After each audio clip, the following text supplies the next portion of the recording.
Hey. Yeah. Here I am. Yep. Good. Okay. Good evening, everyone. Welcome to the meeting of Council of May 15th, it being 7:01. We have the land acknowledgement on our agenda. I'll call the meeting to order. And we have some long agenda, just council for your reference. The speakers, because of the drywall repairs in the back in the lobby are not working, so we have to speak up. And I think we've got one proposal to amend the agenda to make item 5.6 follow as before 5.1. Moved, seconded. All in favor of that amendment? Carried, thank you. And I'm not aware of any other amendments, anything? No motion to adopt the agenda as amended, seconded, all in favor? Great. Without further ado, we get to call on the students from West Sechelt Elementary and the Parent Advisory Committee, Council, sorry. Come on in, kids. Don't be too shy. Yeah, you're reading my mind. Yeah.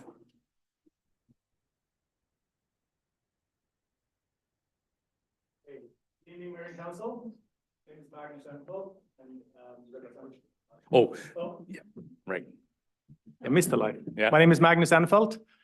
I represent the PAC at West Sechelt Elementary School, and I'm here with, as you see, a number of children. We got William, Amal, Lucy, Avery, Saga, Ali, and Savannah. And we just wanted to come back to you and show you the impact of your decisions. Why don't you go and stay on this? No, So the impact council's decision made to the school. And Amal, did you want to say something? No. Come on, say something. No. Okay, so I'll do the talking then. A little bit. So I just wanted to show you what the traffic safety improvements that council have done around our school, what an impact that has had to the school and our kids. So if we can take the, I have even. So I wanted to show you what the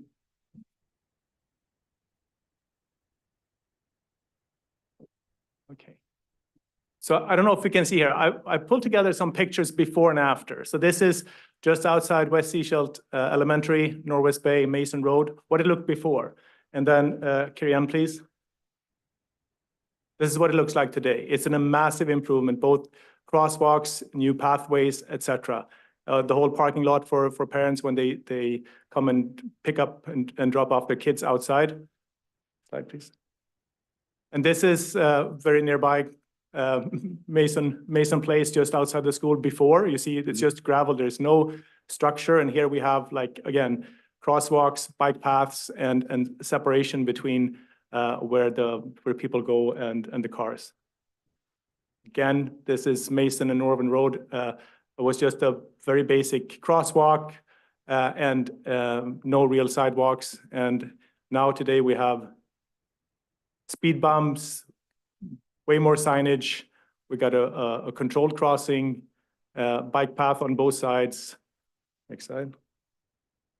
And this is another example. This is Mason Road. Our kids, they go with their teachers from the school up to the botanical gardens. And you saw the previous picture, there was like walking on the road. Here we have a clear separation from the cars. It's a massive improvement and a lot easier for the teachers to handle the kids, as you may understand.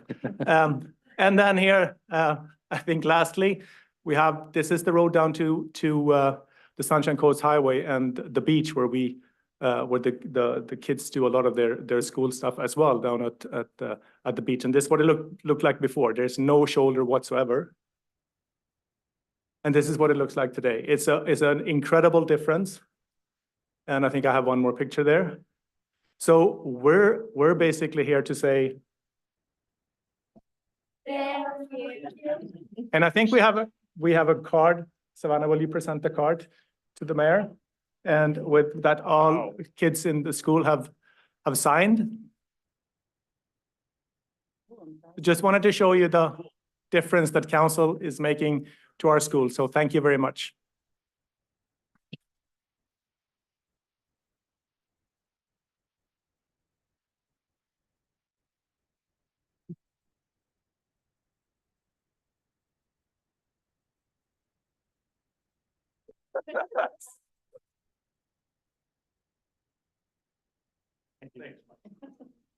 Wonderful.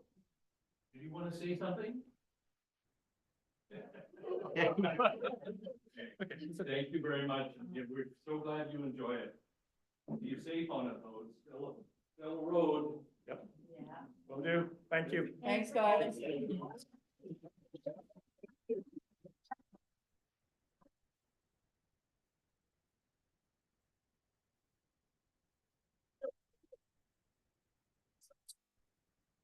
Ice cream and.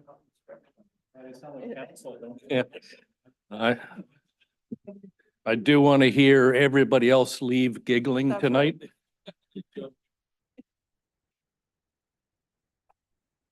Okay. So that's a hard act to follow. But we'll invite Bill Conway to come up, please. And while you're doing that, let me just do the official proclamation, which is on page 3 of our agenda, that I'm proclaiming May 28th, 2024 as World Hunger Day in the District of Sechelt.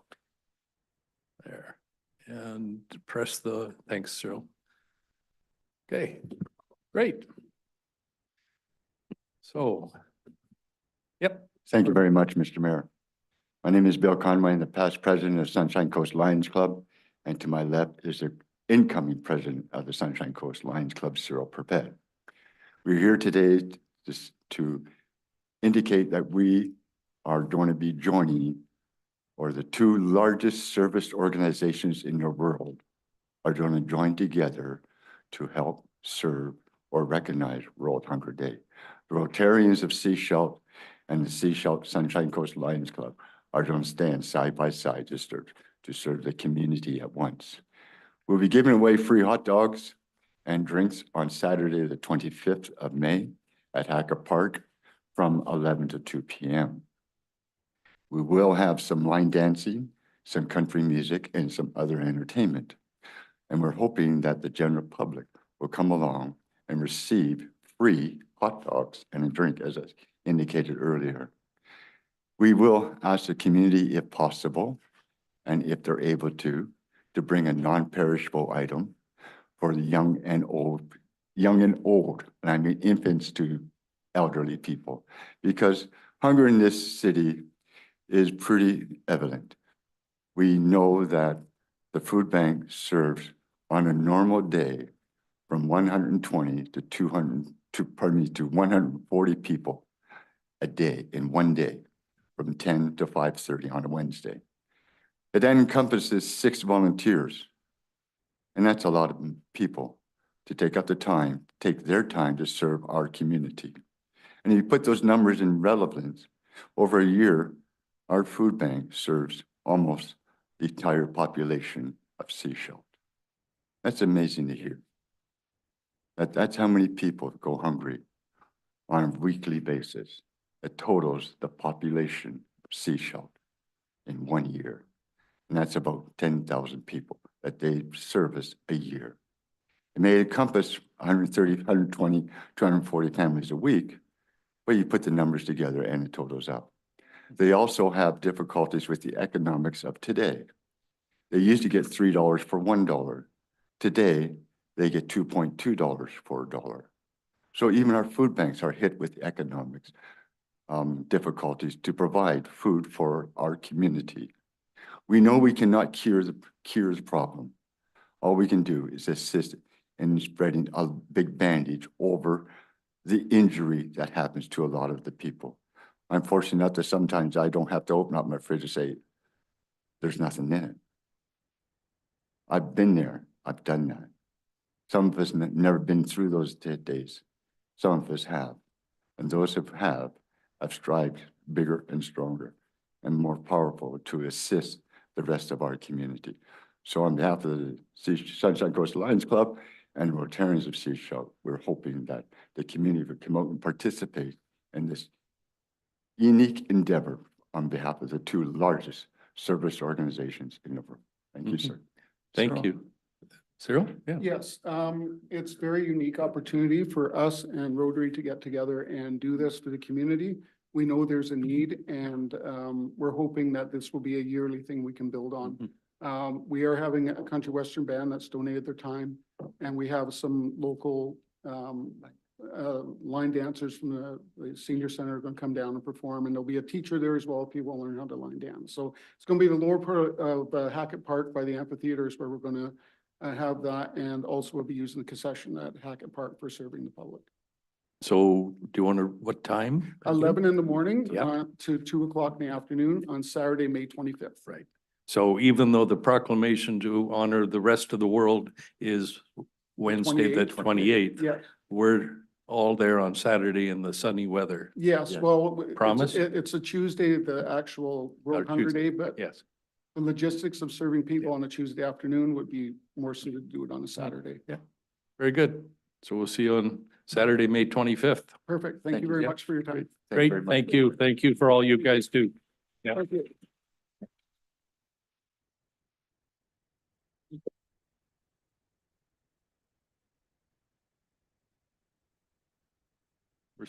For some of you standing at the back, there are a few chairs up front. No takers yet. Okay, we'll go to item 4.3 on the agenda, and that is the Sunshine Coast Community Services.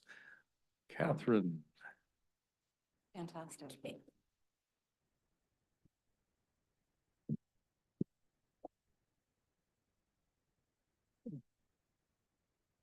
Good evening, everybody, and Pull it so it's, yeah, that'll help them. thank you for entertaining our delegation this evening. My name is Andy Jones-Cox. I'm a director of Sunshine Coast Community Services Society, and my colleague this evening is our executive director, I'm sure you all know, Catherine Leach. We would like to spend a few minutes to tell you about our project. We call it Building Together.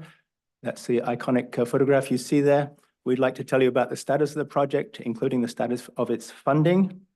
And we have a little bit of a shortfall in that funding. We're going to ask you to help us to fill the gap, and we'll tell you about some details in a little while.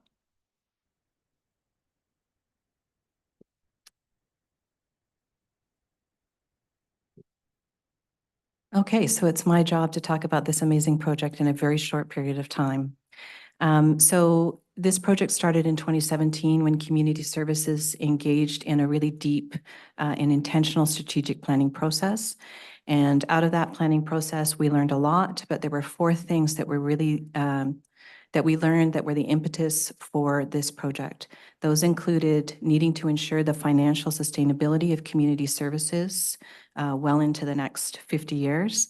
The reality that we were operating out of a building that was nearing the end of its life, and it had never been purpose-built to effectively offer the programs that we provide to the community. That we were learning that our programs were oversubscribed, and all of this was happening amidst an affordable housing crisis. Just need to breathe. So we took those 4 pieces of information, we came back, we looked at the resources that we have as a community, and we came up with a project. We took that project out to community and we engaged in a lot of deep consultation. We did community dialogues, we did surveys, we did open houses, we did focus groups, and every time we went out, we learned more from the community about what would make this project something that would meet a variety of community needs.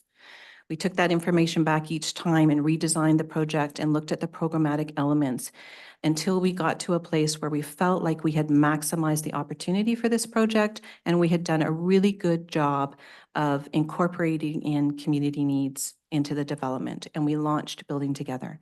Building Together is the project that you see today, and it includes 35 units of affordable housing for women and women with children who have experienced violence or who are at risk of violence. It will include youth aging out of care. It will include seniors. It will include single women. There are programmatic dollars for this, the rental component. So there will be staffing support to ensure that there is a sense of community built and that the tenants who are in that building will have a successful tenancy. Those units will sit on top of 2 floors of support programs that are offered by community services. It also provides space for us to increase our food security programming. So anybody in this community will be able to walk through those doors and access the support programs that they need at the time that they need them. Community members can walk through those doors and volunteer their time, sharing their knowledge and their expertise. And community members can come in and be employed by community services to have a career that is in service to the community. In addition to that, it is a place in our community where community can come together, they can connect, they can engage, they can dialogue, and they can build relationships. There is no doubt that this project will be a game changer for the Sunshine Coast and specifically for Sechelt, and it will have a long-lasting benefit to the community.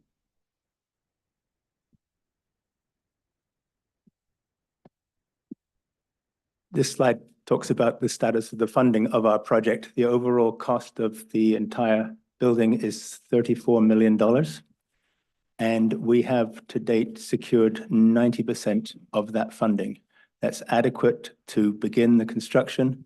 It is not adequate to finish all of the building for our 2 floors of the building and to finish our vision that Catherine has just talked about.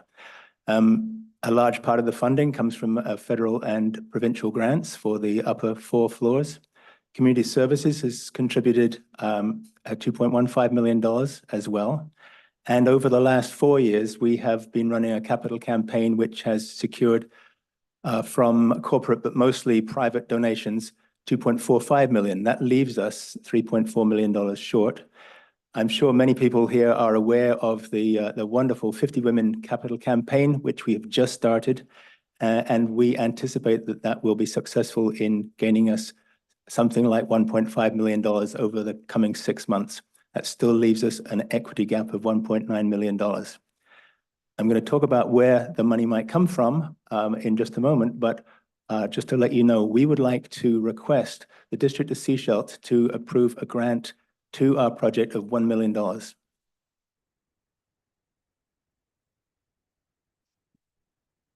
The source of that funding might come from the Sunshine Coast Community Forests Legacy Fund. I learned about the community forest in a little bit more detail over the last few months, and I discovered that very many people in the community don't really understand how it works or like what it is as a corporate entity. So just very briefly, the community forest is a not-for-profit which is wholly owned by the District of Sechelt. It operates and produces a profit in most years. And when it does produce a profit, it issues a dividend to the district of about 50% of that profit, and it retains the other 50%. And the other 50% goes into its own Community Forest Legacy Fund, and the 50% that comes to the District of Sechelt goes into its Community Forest Legacy Fund, both with the same name, but different directions, and I think that produces a little bit of confusion. The community forest issues grants to nonprofits around the Sunshine Coast each year for smaller projects than ours, but very beneficial around the community. The Legacy Fund, which the District of Sechelt administers, has grown over the last 10 years, and at the last year end that's been published, has a balance of $1,677,995. We believe that is the source of funding which could be very helpful for us. Just to understand, so the fund is overseen by bylaw number 529 of 2014. And this is a direct quote from that bylaw. The funds in the SECF Legacy Fund will be used for special projects that have the potential to offer lasting benefits to the community. That is the entirety of the direction that is given to the district in terms of what to do with it. That's the complete statement. We believe we have a special project, a very special project, as Catherine has described. It does have a very long-lasting benefit, and that benefit is to the entire community, as we've mentioned. So this, I believe, would be a source that we could ask you for $1 million in funding, which would be extremely beneficial for us as an organization and for the community, and it would have no impact on your budget or your taxpayers as well. So we feel like that is the appropriate way for you to respond. We would love that. If you wanted to award more than $1 million, we'd be very happy as well. But we'd be happy with $1 million. We feel that's how we should go. We have been asked, if we didn't get a grant of this $1 million, then what would happen? Catherine is going to describe that for us. So you can see on the left, my left, is the second floor of the building, and the circled area is what is on the right, just blown up so that you can get a sense of what that looks like. And that space over there has been specifically and intentionally designed to provide space for women and children who have experienced violence. And specifically, the focus is on women and children who are at risk of or have experienced physical, emotional, or sexual violence. It also includes counseling spaces for children who have witnessed abuse and counseling spaces for children who have disclosed sexual abuse. There are other layers of counseling that happen in that space, including working with families who are dealing with family breakdown or need to increase parenting skills or dealing with the legal system. The space has been designed to provide a trauma-informed space. So there's special components around sound transference and lighting, and it's also a secure space. So you can't actually get into this space unless a staff person lets you into the space. For this program and for all the programs in the building, one of the beauties of the hub is that people who come through our doors are facing complex challenges and complex life experiences. Nobody comes into our door with one issue. There are a number of supports and resources that are required to help people stabilize their lives, rebuild their lives, and move on. This being located in the hub allows free and easy, barrier-free access to other programs and the leveraging of relationships between workers at community services. If we're not successful with the 1 million, this space will be empty. It will be a shell until we can raise those funds in order to fill out the space.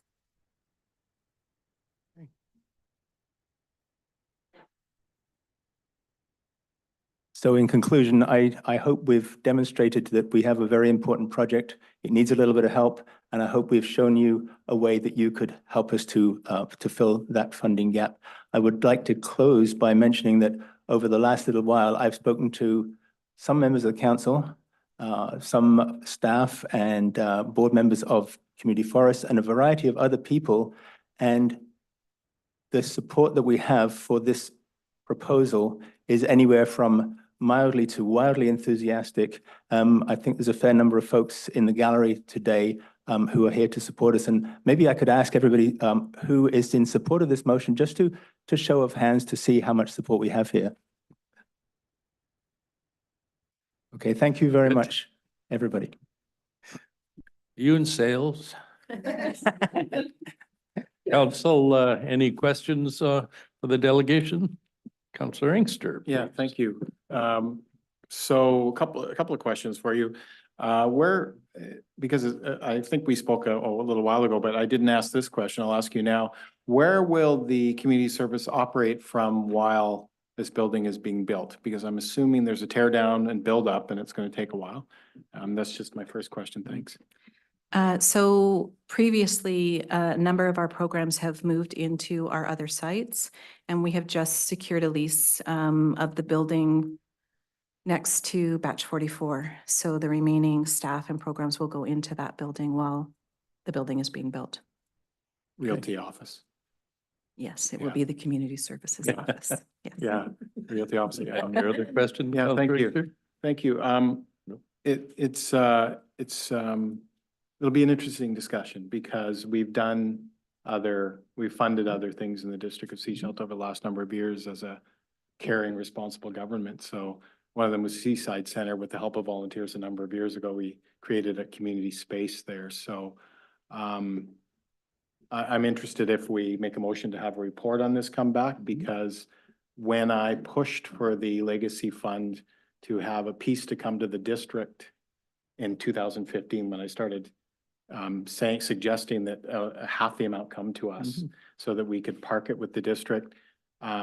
These are projects that I thought that the funding could be for. And because you never know what the future may hold and what demands you may have on district services and needs within the community. And this is one of the projects that when I pushed for the half to come back to the district to park with us and to get interest on while we were deciding, this is actually an example of one that I envisioned in my matrix as to why I thought we should have some of the money come to us for consideration of projects. Thanks. So were you about to make a motion with your mic?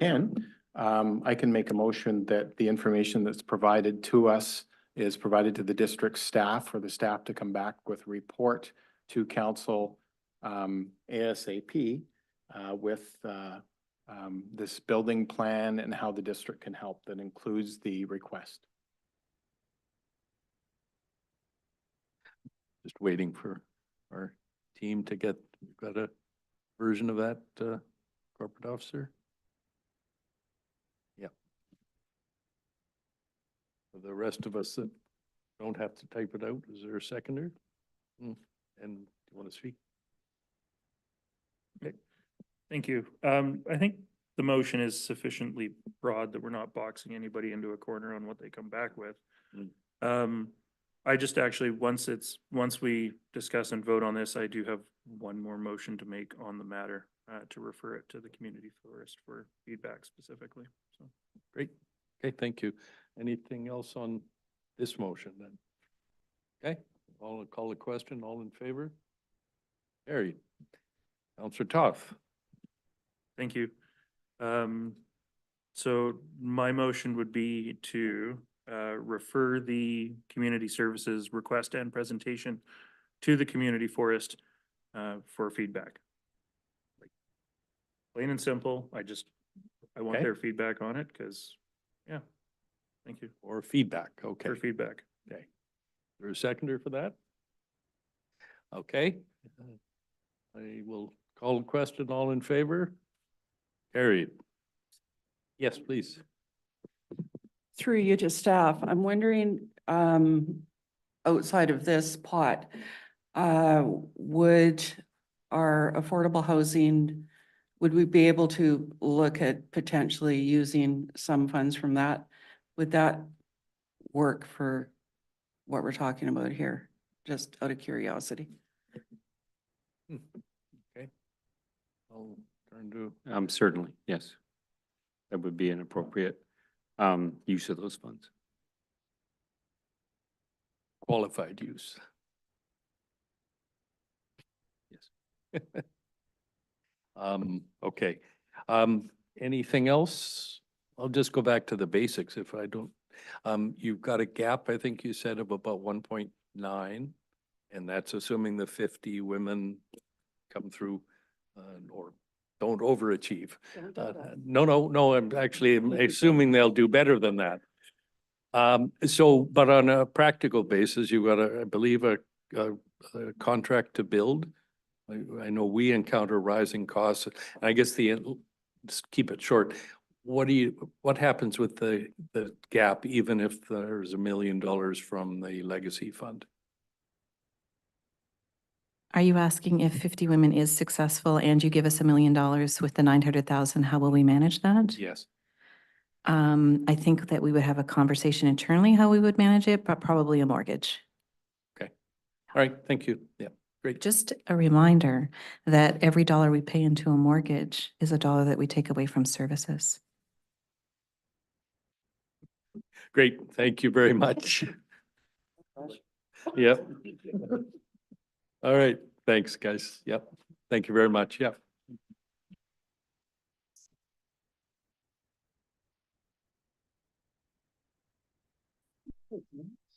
Okay, we then go to item 4.4 on our agenda, and this is the SDBA. And who's speaking to this? Dresses in the dark, in the back. There. Wait. There. Thank you. Good evening. Good evening, Mayor and Council. I won't take up too much of your time. I know I have a long list of asks, but I'll kind of highlight what the district of, the SDBA is seeking support of. Mainly, these are just supports in terms of advocacy and potential budget for next year, a potential ask. So I'm just going to kind of read the top of my delegation because this will be easier for me because I don't remember. Can I just clarify too for the Yep, public? absolutely. We council received this a bit late. Yes, I don't know that it made it into the published it's agenda not on the agenda. and on our website. No, it's not on our website at this time, but we can certainly Okay. add it as a late item. Great. Thank you. Thank you. So here's how we're gonna do this. Imagine you are a small business owner. Every day is filled with thoughts of how many people will come into the shop today? Will I be able to make rent this month? Are my inventory and delivery costs going to go up again? How much is my rent going to go up? Are my taxes going up? How am I going to pay back my business loan with increasing interest rates? Will someone vandalize my shop? How much loss due to theft will I expect this year? And thus, will my insurance go up? Will I have to clean up used needles and garbage today or ask someone to remove themselves from my store? The list goes on. These are daily realities of our downtown businesses, and it is my job as the executive director and your job as staff and council to work together to ensure that these businesses survive and thrive. So I'm going to ask you for advocacy in terms of tax reduction and exemptions. I'm going to start here because this is a big one, and I know it's going to be a challenge. But we need to stop businesses from having to subsidize the ever-growing residential seashell tax base by reducing the disproportionately high commercial taxes.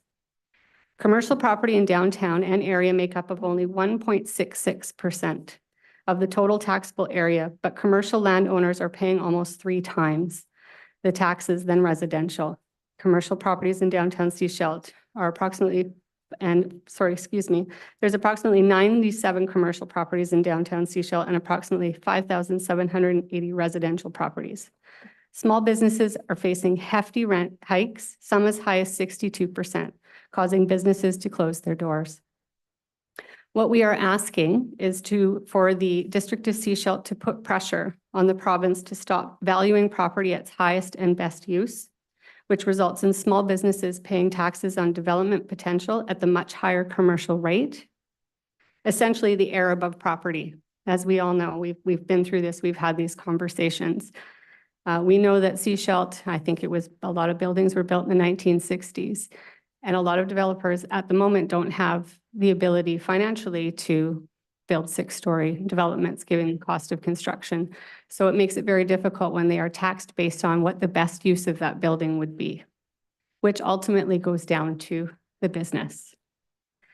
Advocate for changes in commercial lease structure to cap yearly rent hikes for small business by working with the Association of Vancouver Island and Coastal Communities. Association, excuse me. The current structure of commercial leases don't work. It's unpredictable from lease to lease, and it's not suitable given rising values and speculation. Eliminate the development permit requirement for single-use laneway housing. This would reduce DCCs for laneway housing in downtown, which would encourage growth and densification, which leads to job creation and economic stability. Provide tax exemptions for facade improvements and beautification for aging business properties that are reconstructed or otherwise reinvigorated. And I know I don't have much time, so I won't go through all of these. We need to improve the policy of sending local businesses to collections for overdue business licenses, as this has a very big impact on a small business when they want to take out a loan. Our other request is for bylaw implementation and improvements, and I'll skip to some of the current more important bylaws that we would like to see. The current sign bylaws need updating as they are contradictory and worded ambiguously. For example, signs must be natural materials, which the district interprets as wood. However, aluminum is not permitted, which is a natural and infinitely recyclable material, while a plastic backlit sign is considered compliant, which is far from natural. So if we can just look into that and perhaps change that or update. Parking, everybody, it's been a challenge for many, many years. I don't know if there's a possibility of this, but perhaps if there's, we don't want to ticket people, but we also recognize that storefronts will see that someone is parked in front of their business for more than 2 hours, sometimes 4, sometimes the whole day. And that stops shoppers from going into their place of business. So I don't know exactly what the solution would be to that, whether it's a ticketing system. We don't want to put parking meters in our downtown, but perhaps there will be a solution that we can come with staff that might have some ideas around that. Hold commercial building owners accountable for vacant, unsafe, or hazardous building conditions with the implementation perhaps of a building permit or a vacant building certificate.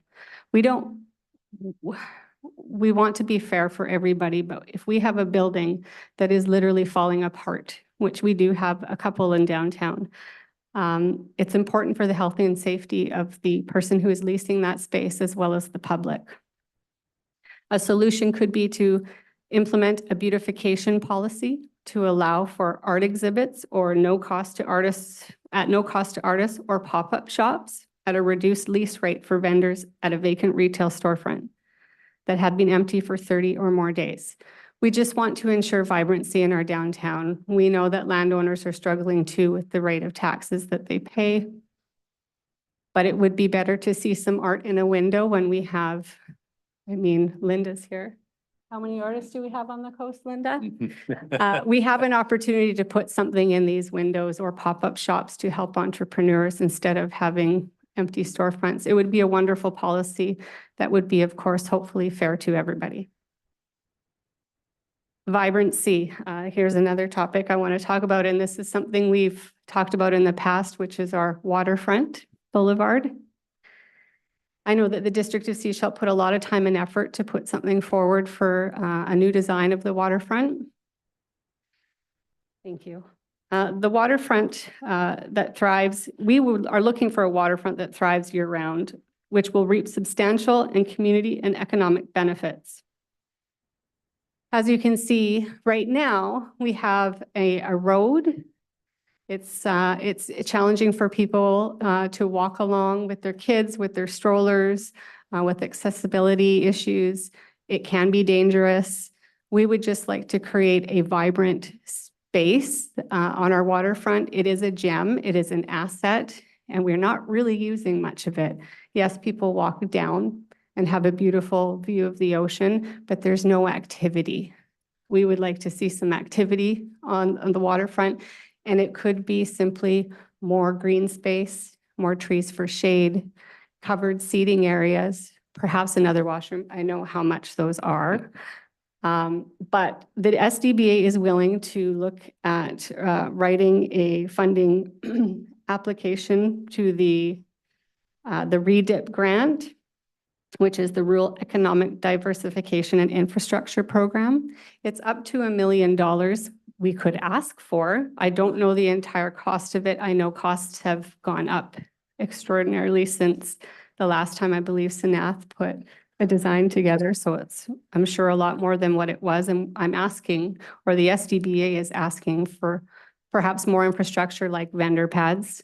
We know we had a really challenging time with vendors. We had a lot of people come forward who wanted to work on the waterfront, but unfortunately there wasn't a vendor pad with power or water. And it would be lovely to see more of that to be accessible for entrepreneurs.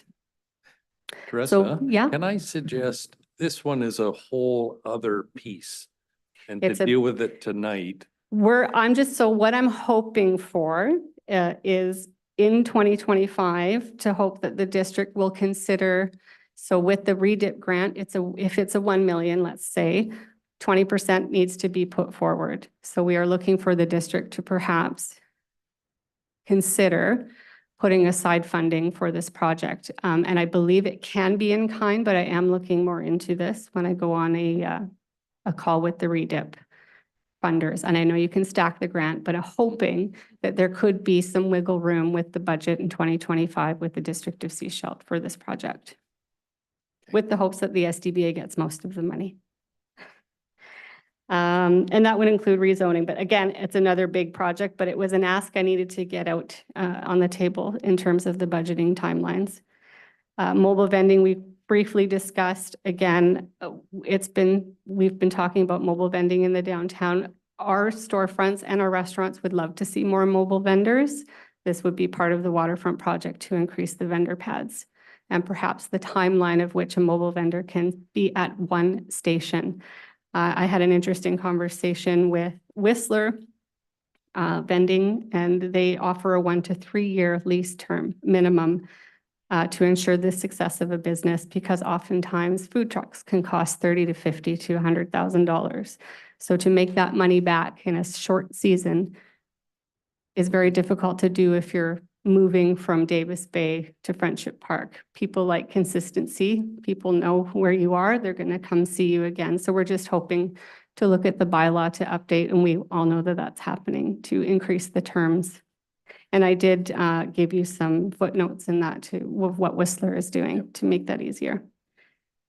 And last but not least, am I missing anything? No, tourism. Stable tourism is absolutely critical for the health and well-being for our businesses to be able to operate year-round in these challenging and ever-changing business conditions. It is imperative that our local government recognize the tourism. Again, this is an advocacy piece to enhance, to the local economy and help enhance the experience by putting continued pressure on BC ferries to improve the travel to the coast. Mayor, I know you do a lot of advocacy for the Sechelt and area, and it's something we continually need to improve on. The other ask is to use data to determine the impact of short-term rentals on small businesses and make the necessary changes, such as opting out of BC legislation in future if impacts are causing significant losses for local businesses, while still ensuring housing needs are met. And so I know that there's advocacy already happening there, but I know we have a long way to go in terms of our tourism.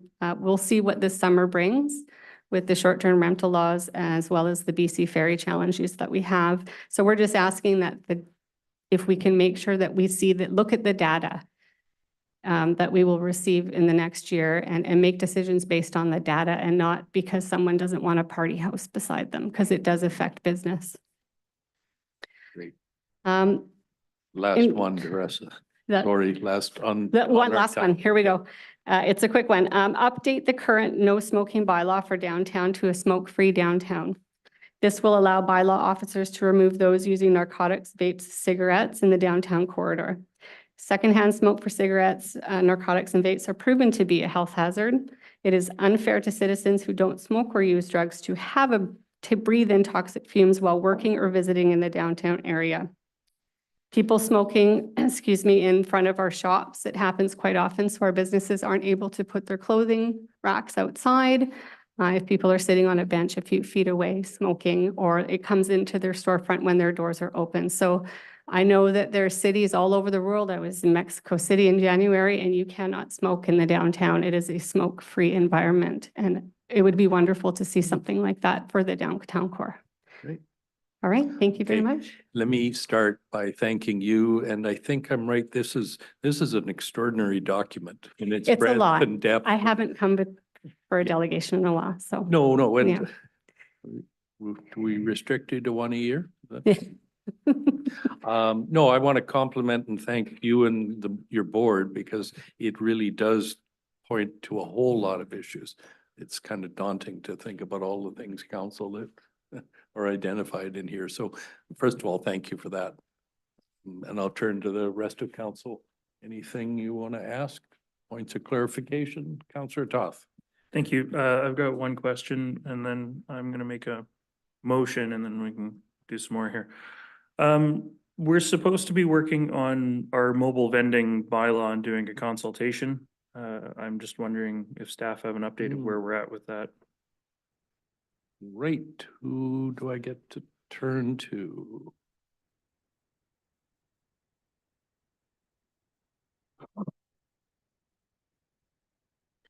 Thank you for the question through the chair. So regarding mobile vending, can you repeat the question for me? Sorry. Where's our public consultation Yeah, so process at?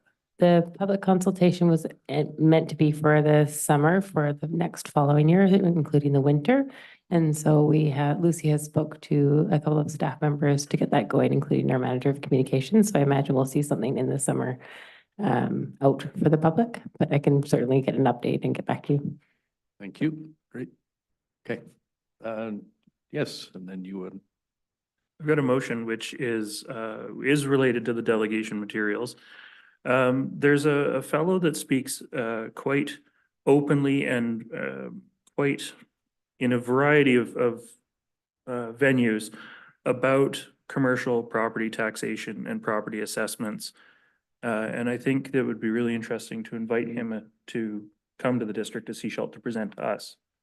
So I would like to make a motion to invite Paul Sullivan of Ryan LLC to speak to council about the challenges of commercial property assessments and taxation in British Columbia.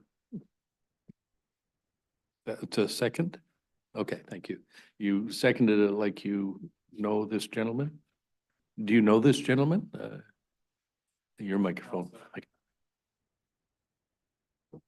Yeah, no, I was gonna call him Counselor Alton. It just shows how well we know each other, I guess. I know, I think Counselor Toth sold the individual in their expertise well enough to second that's the fine. invite to Great. come. Yeah.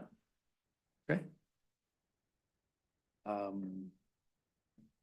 Okay, so that's to extend an invitation to this gentleman to come and talk to us about commercial property taxation. Okay, I think that's clear. It can be actioned. All in favor? Great. Thank you. So I don't know that this is such a substantial document to say, let's There's a lot. refer it to staff and get a report. We'd be asking for several Yeah, volumes there's a of lot. reports. Yeah. So perhaps the liaisons, council liaisons can attend your next meeting and talk more about prioritizing. Kind of flying by the seat of my pants here, but yes, Councillor Inkster. Yeah, there are a lot of items that Teresa brought forward, and she did talk to us last year about some other items. So that list is long. Obviously, there's the liaison roles, but a number of years ago, there was a Revite committee. Where did that go? Because that is something where you put together this committee with staff and a council member. I would pick Councillor Shepherd, but on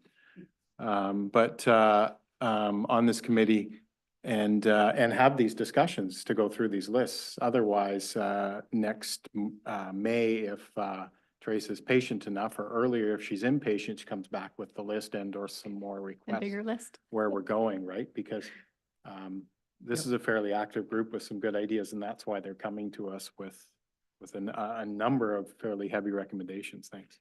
I think Councillor Shepherd's got a different suggestion. To the chair, who is the liaison to the Downtown Business Association? Because I have done in the past to the Chamber of Commerce, but thank you. I think Councillor Inkster, is it not? Correct. Busted. Yeah, we'll go with busted. I think there's your two are Yeah. both been, So, Yeah. yeah. our meetings are all posted online. So to keep it moving, I Yep. guarantee if you can make time for us, some of us, Absolutely. will be at your next meeting. 100%. Okay, and we can figure out what a functional way of proceeding or effective way of proceeding will be. So, and I think hiding in the background are a number of your board members. We need- President and new board member, There, yes. we'll try that again. Hands up who are SDBA board members. All right, thank Thank you you. very much. Yeah, thanks. And yes, yeah, great.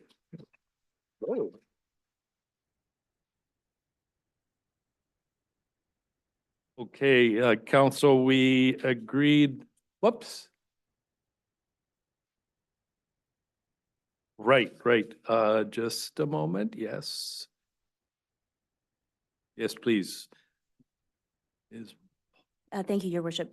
No, we're going to, because we modified the agenda, so we're going to item 5.6. My apologies. This Yeah. was related to the Downtown Business Right. Association request, so I was going to. Oh. Okay, fire, go ahead. Okay. We had received correspondence from the Downtown Business Association requesting a council resolution in support of the flyby for the Canada Day Parade. Right. I Yeah. can read the motion for council. Yeah. That the District of Sechelt is supportive of a flyby by RCAF aircraft as low as 500 feet for the planned July 1st parade being held in Sechelt, BC for transit, practice, and shows on July 1st between 10 a.m. and 12 p.m. Seconded. So for the public, this is about the jets flying over during Canada Day, so. We won't be prescriptive, perhaps. Yeah. All right, all in favor? Carried, thank you for that. Okay, so we then go to item 5.6 on our agenda. Council starts on page 71. And I have, I should procedurally mention, I've had requests for 2 people to speak to this and 1 person to speak very briefly to item 5.3 on our agenda, members of the public. So I think, well, yep, so I'd like to see that happen if that meets with people's approval. But I'll keep my finger on the kill button. Okay, so we have 5.6 in front of us and Mr. Hall, you've got it, you want to introduce it, please? Yeah, so we have a rezoning application that was submitted by the Sunshine Coast Chamber of Commerce, looking at proposing an amendment to the C4 zone. This is the primary downtown commercial zone that applies within the downtown center land use designation in the official community plan. The proposed change is really geared towards allowing basically a secondary suite in an existing dwelling within the C4 zone. Right now, the C4 zone only contemplates residential uses as like an apartment use above the first floor as part of the sort of typical mixed-use building where you have commercial on the ground floor, maybe the second floor, and all the residential uses are apartment units above that. So this would be a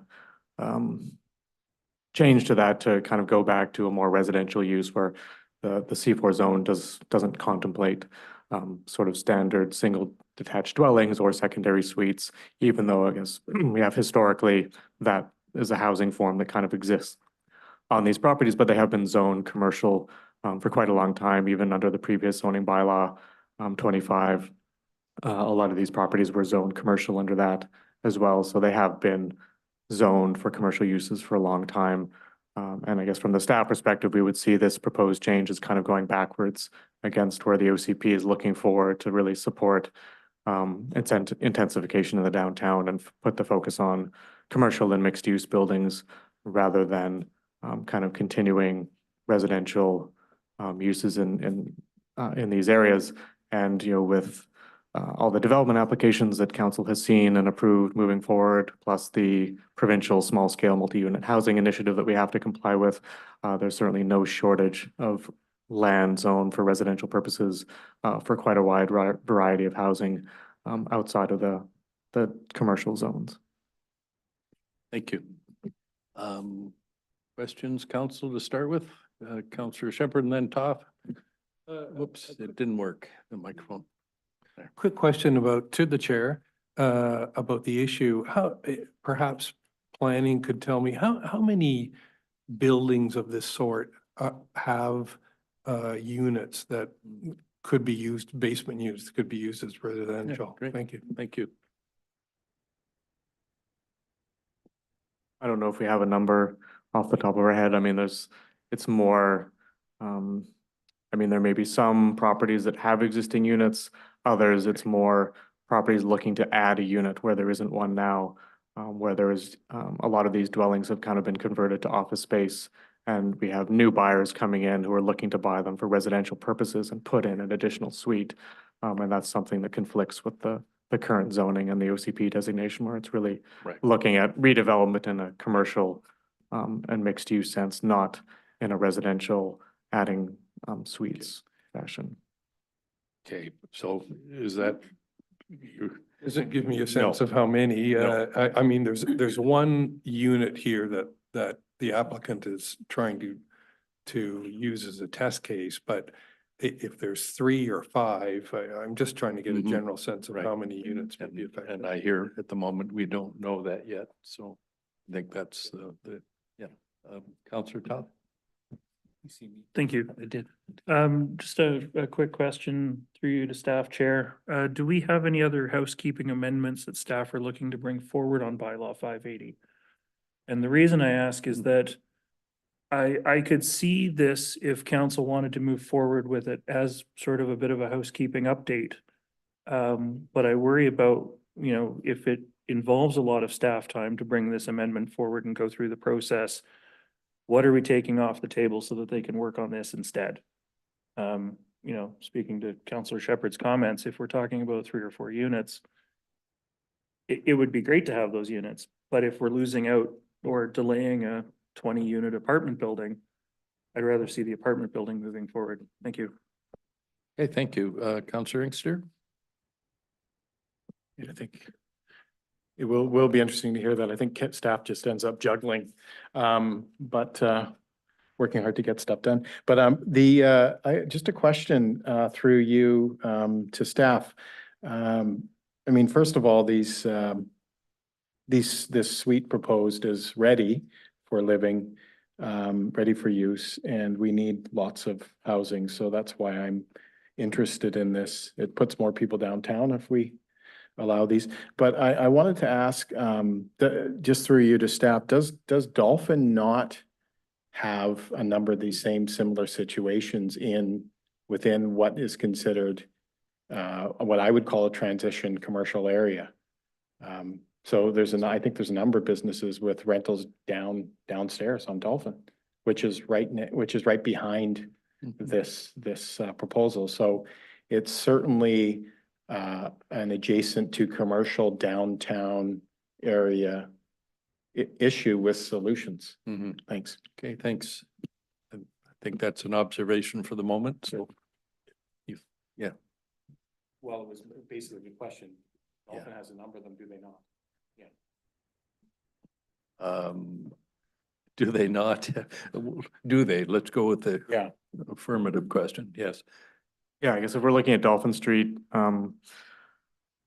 if you're looking at the Ocean Avenue side of Dolphin, like that block is all zoned R4 residential.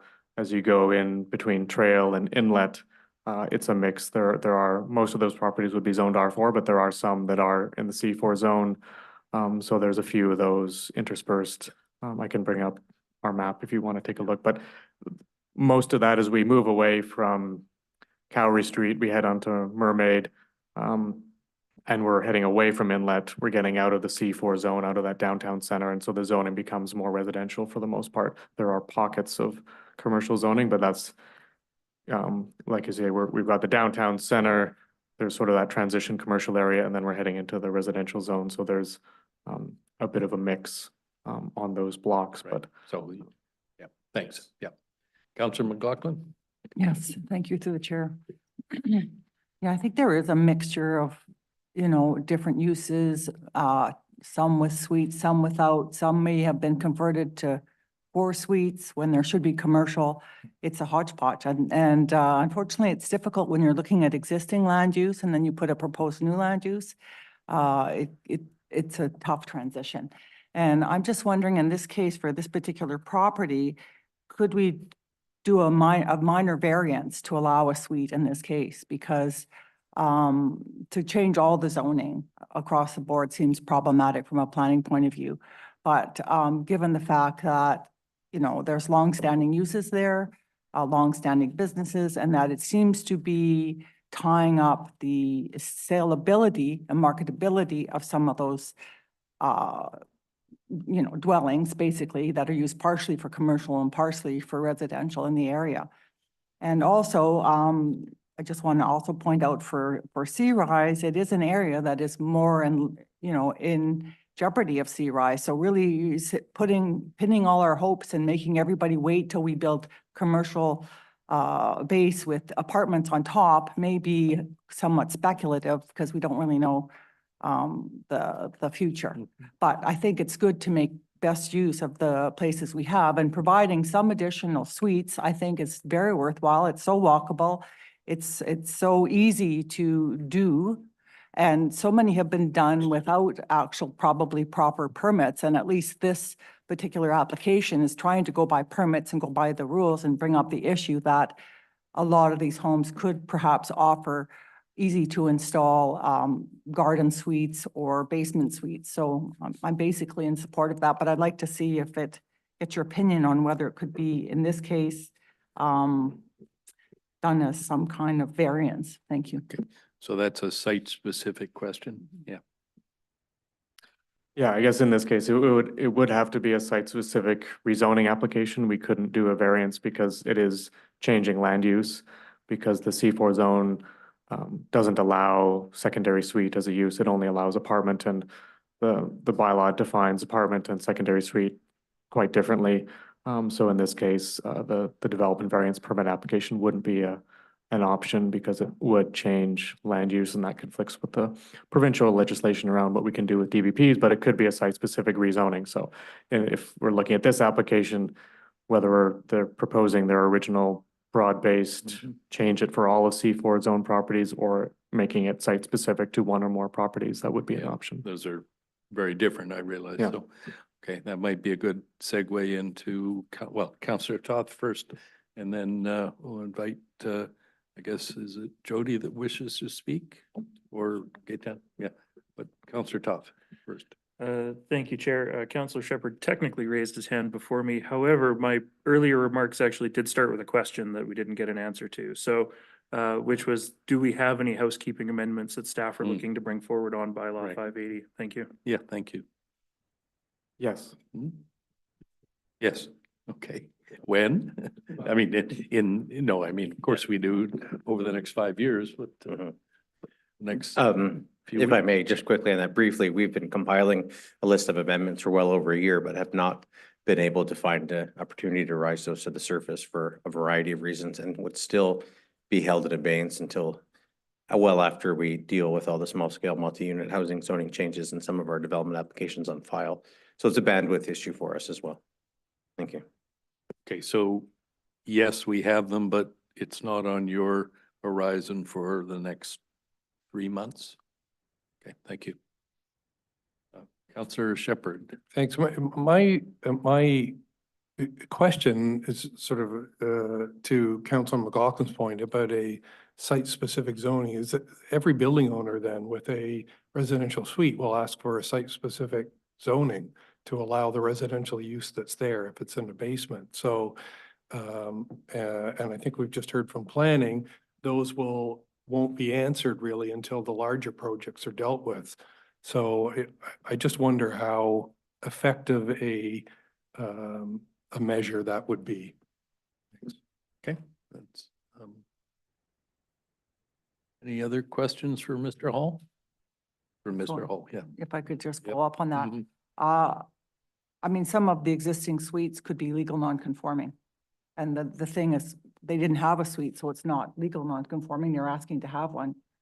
And so this is their predicament. And I don't know, I think to analyze every property along Cowrie with that zoning and And, you know, Okay. is going to be problematic because you're just going to probably do more harm than good. Thank you. Okay, thank you. Thank you, Mr. Hall, I guess, yeah. So I will then, I see between the two, Gaetan, you want to speak first or only? It's a hint.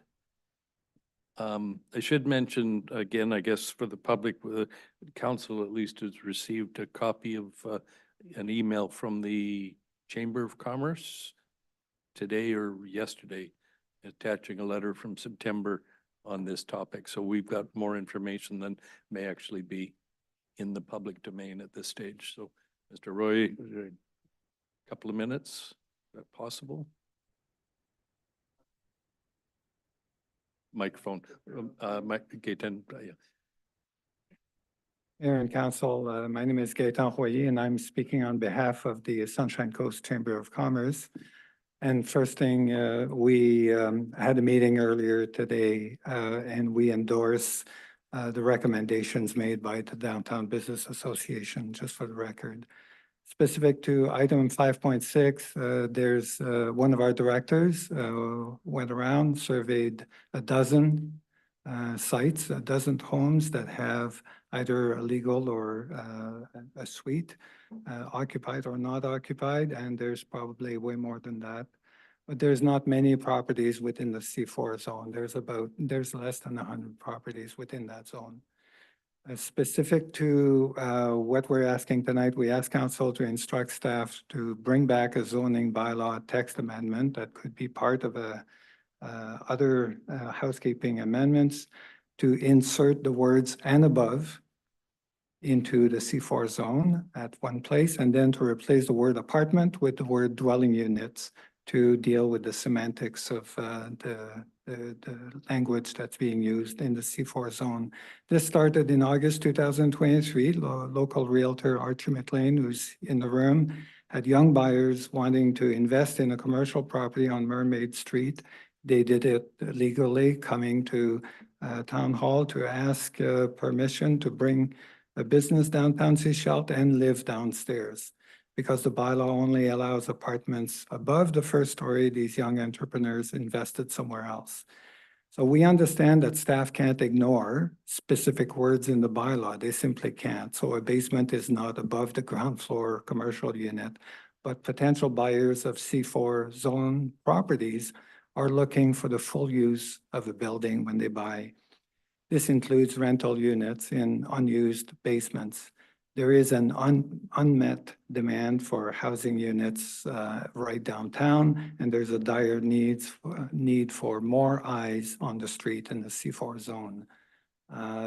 Apartments being built elsewhere outside in other parts of the municipality are not going to be helping the downtown.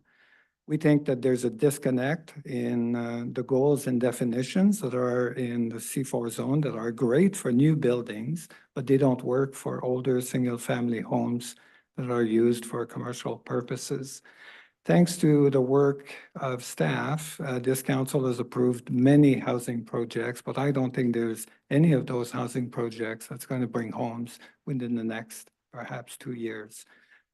So what we propose is going to allow a dozen existing units to be legally rented right away, and probably more. The report says that the district should not prolong the existence of older homes. Should not prolong the existence of older homes. That's a bit harsh for owners who take pride in their home, renovate it, replace the windows, and spend thousands of dollars on a new roof. We applaud the goal of a vibrant downtown with many residents in a 6-story building, but that's definitely what's right for the times we live in. But how's that goal working so far on Mermaid and Cowrie? You don't have any active applications, and the C4 zone is limited by the 12-meter. It's a 4-story zone, the way the bylaw is written. It's not working. It's not attracting investors to Mermaid and Cowrie right now. And the district does not control land values, interest rates, and investor confidence. So to say we're going to let these homes deteriorate to wait for somebody to buy them to turn them into 6 stories, it's not working. So please let the C4 property owners make their property more attractive for the kind of redevelopment that you want. Investors look for properties that offer rental revenue. Why? Because developers who invest want to make sure their holding costs are going to be looked after for 3 to 5 years that it takes to get an application approved. Rental revenue does that. It covers holding costs. To go full circle to where this matter started, and I'm about to finish, opening and operating a business is very hard. We heard it from Teresa earlier. It's full of risks. It takes incredible personal resilience. When young entrepreneurs willing to make the sacrifice of living in the basement so that they can pay only one mortgage, these are the kinds of business people that we want in the community. That's certainly better than empty shops on Mermaid, and there are some, and not letting existing properties deteriorate is a better road to the eventual redevelopment of downtown properties. Having less vacancy because there's more eyes on the streets is going to help sell those properties downtown. So we urge council to ask staff to bring back a zoning bylaw text amendment of the C4 zone. Jody Conroy is here. She volunteered to pay $3,000 application fee, knowing that this was not going to be just for her property. And full disclosure, my company is in this field, but we have no clients in the C4 zone. We're doing this pro bono, and I'm willing to help write the bylaw amendment in draft form for staff to review. So I thank you very much, and I'll take any questions you may have. Thank you. Councillor Inkster. Yeah. Thanks. By the way, congrats, Gaetan, for getting a good mention in Maclean's this month. Yeah. It was a pretty good article about you and what you do. So what I was asking through you to, if this is plausible in this discussion, is to ask that the text changes will help lead, the proposal is that will help lead to facilitating the particular change in this property is what I'm hearing. Would be one of the beneficiaries. Yes. Presumably. Well, there's others, but Yes. the reason this is here is because of one particular property that may trigger another of other changes as far as I can Right, tell. but the So, request. Yeah. Which is not the recommendation of staff, is for a bylaw Yeah, amendment. yeah, I understand. Okay. Yeah. Okay. So does that answer your question? It's helpful in confirming what I thought because it may help us make a decision. Thanks. Great, thank you. Councillor Top. Thank you. When it comes to older homes in our downtown, you know, we're looking at having staff ease up the rules for relocated dwellings. So, you know, perhaps someday these homes can have a new life somewhere else in our community when the time comes for redevelopment. You know, ultimately, we approve a lot, you know, as the presentation mentioned, we do approve a lot of units of housing. They're working through development process, archaeology, financing, whatever it is. We permit rezonings to add laneway homes that aren't getting built for one reason or another. But these are basement suites that in some cases, and many of these cases are already existing in our community. So I am supportive of this moving forward in a way. I'm not supportive of, you know, drop everything to work on this instead. So I'd like to make a motion to refer this to staff for consideration of inclusion as part of the next housekeeping update of bylaw 580. Which doesn't have a time frame associated with it at Correct. this stage. Correct. Okay. You're seconding that, Councillor Inkster?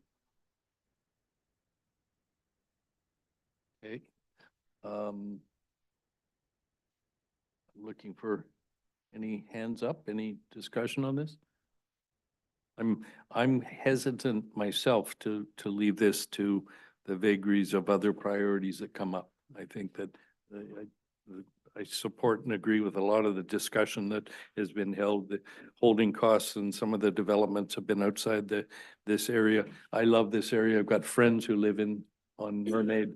It's a wonderful part of a diverse community.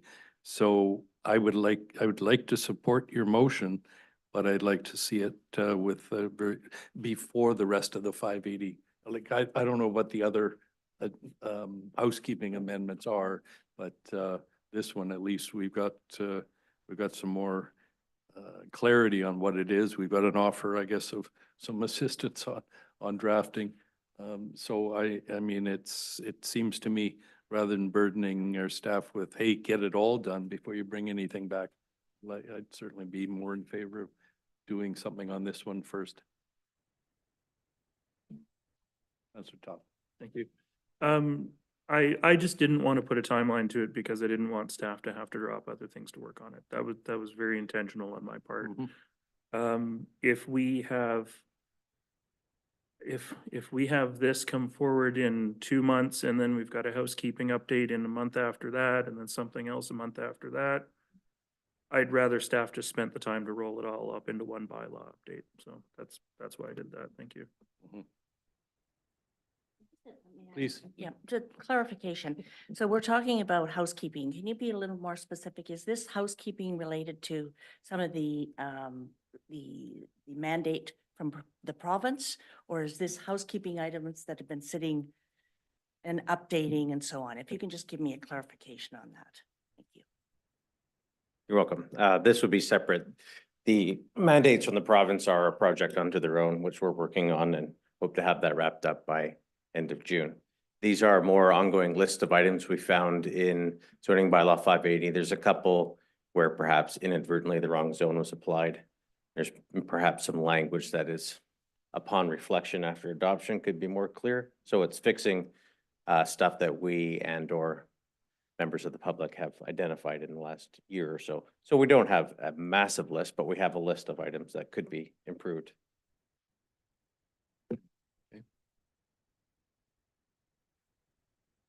Hey, Councillor McLaughlin. Yes, thank you through the chair. I'm just concerned that the planning department has said basically these two ideas are not really compatible. So from a planning point of view, you know, you got to trust their judgment on that. And you know, how do you say apartments and then let basement suites, right? It does, you're right, it doesn't really jive. And so I would be more inclined to have spot zoning for this particular property to give it maybe a special zone. And obviously, if things turn out that it becomes a proper site with another site amalgamating to create an apartment in the foreseeable future, fine. We can take that on and it'll be in conformance with the zoning. But I think there's, you know, I don't really want to have a lot of illegal suites all of a sudden become legal and have everybody put in so many suites because now it's wide open. I think that's not a good idea either. So I don't know, I would like the planning department to maybe recommend something that would be appropriate for the situation. Maybe it's a special zoning that isn't just the C4 amended all across the board, and come forward with that, because I don't think there's too many of those homes that have basements that are lit, that are appropriate for suites. I mean, I've done appraisal on quite a few of them, and so, and I also don't want to open up a big, you know, bag of worms or whatever, where we start worrying about every property that has that zoning on Mermaid and Cowrie. Thank you. Okay, so following that would involve staff putting together a rezoning or a site-specific zone, which would be in its own way, I imagine, quite a bit of work. So in the context of what we're discussing, is the volume of work for staff. So that's just an observation for a moment. Councillor. Work is one thing, but the implications for the Yes. community are the most important thing by far. Thank you. Totally agree. Yep. And I certainly would like to see housing a lot sooner than later. Councillor Inkster, thank you for your patience. Yeah, thank you. There, obviously, as I mentioned previously, the legalizing of these particular situations creates immediate housing, as I mentioned earlier. There's a motion in front of us that we could pass, and it would deal with the larger consideration of the numbers of pieces that in our downtown may have both commercial and residential. That's what that would move that forward.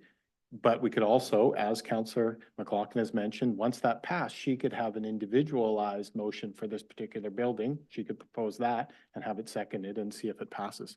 That's how we deal with both issues. Okay. Anything else? Am I fair, Mr. Roy? You're speaking, well, based on the letter we received in September, it was from the Chamber and the SDBA.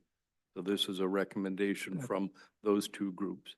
That's correct. And our interest is not an individual property. Our Mhm. interest is to make a change for the C4 zone, which is, C is for commercial, Mhm. and that's the business interest Okay. in this. No, thanks. It's just, I wanted to be clear for council. It's not one applicant. It is actually coming from the two organizations. Okay. I see Mr. Allen's hand.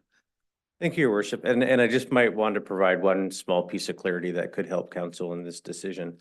The C4 zone falls on properties within two separate designations within the official community plan. The downtown center, which applies to Calreen Inlet and Wharf, which really is functionally a commercial zone. And then the transition commercial, which then goes up to Mermaid and Dolphin. So the idea, of course, is the transition commercial is to take these structures that were constructed as houses and use them for commercial. So without diving into a future staff report, we could look at the distinction there. I don't believe that staff will come forward with a recommendation that there should be ground floor commercial on the heart of Calgary Street. But there could be a consideration for that on Dolphin Street, Mermaid Street, some of these surrounding areas. And so it doesn't have to apply to the entirety of the C4. It could dive into the specifics of the land use designations in the OCP. But as the staff report says, that further delays the transition from residential to commercial, which we've heard tonight is important to SDPA. Both, I guess, are important. That's part of the dilemma. Okay, I'll try one more time. You don't want to put a deadline on this. Okay. Because, please. Yeah, thank you. Councillor Tots spoke, proposed a motion there that was in reference to our Director of Planning indicating how long these are taking. Yep. So I'm assuming Director Allen in a spot here, but that we're hearing 90 days. That's what I kind of heard in reference to some of these, but so I don't know. But I'm just trying to figure it out. I don't Yeah. think that's what I Yeah, didn't well. hear that. So, yeah, right. Councillor Shepherd? I'm not sure if we're here. Well, but I didn't hear 90 days. So one of the things, or one of the reasons I support this, Councillor Toth's motion is that it's really going back to planning, and we can hear more about planning's work plan. So, yeah, I'm supportive of this without a set date. Thanks. Okay, anything else on this motion? I'll call the question. All in favor? I'm opposed. The motion carries. Okay, thank you, Mr. Roy. With that, council, we go back to item 5.1 on page 10. And I would note that we're well behind on my private little time schedule, so. So we have in front of us the CIP amounts, and I guess we had a couple of additions. Sorry, let me catch up. So do you want to explain those, Ms. Smith, or we're adding a new item 4 to the end of your recommendations? Because that was missed, I believe, it's in the minutes from the committee. Sorry, I should be recognizing the chair of the committee, Councillor Bell. just that you chaired this committee, so yes. So this is to, just for councils to be clear on the page 11 where it's a administrator or a typing matter that staff investigate the cost of providing, this is item 4, sorry, that staff investigate the cost of providing more comprehensive field maintenance support for the Davis Bay Community Association field. That's correct. So we got now 4 items. Okay. Has everybody had a chance to review the list? Or in the interest of expedience, is there anything you want to add or amend? No, thank you, Your Worship. I do have a very brief presentation, though. Said the right word. Brief, yes. Thank you, please. Thank you. I'd like to start by acknowledging the work of our new Arts and Culture Coordinator, Maria Danish. She was unable to present tonight, so I have offered to speak in her place, but I would like to acknowledge the great work that she did in taking over the CIP grant program this year.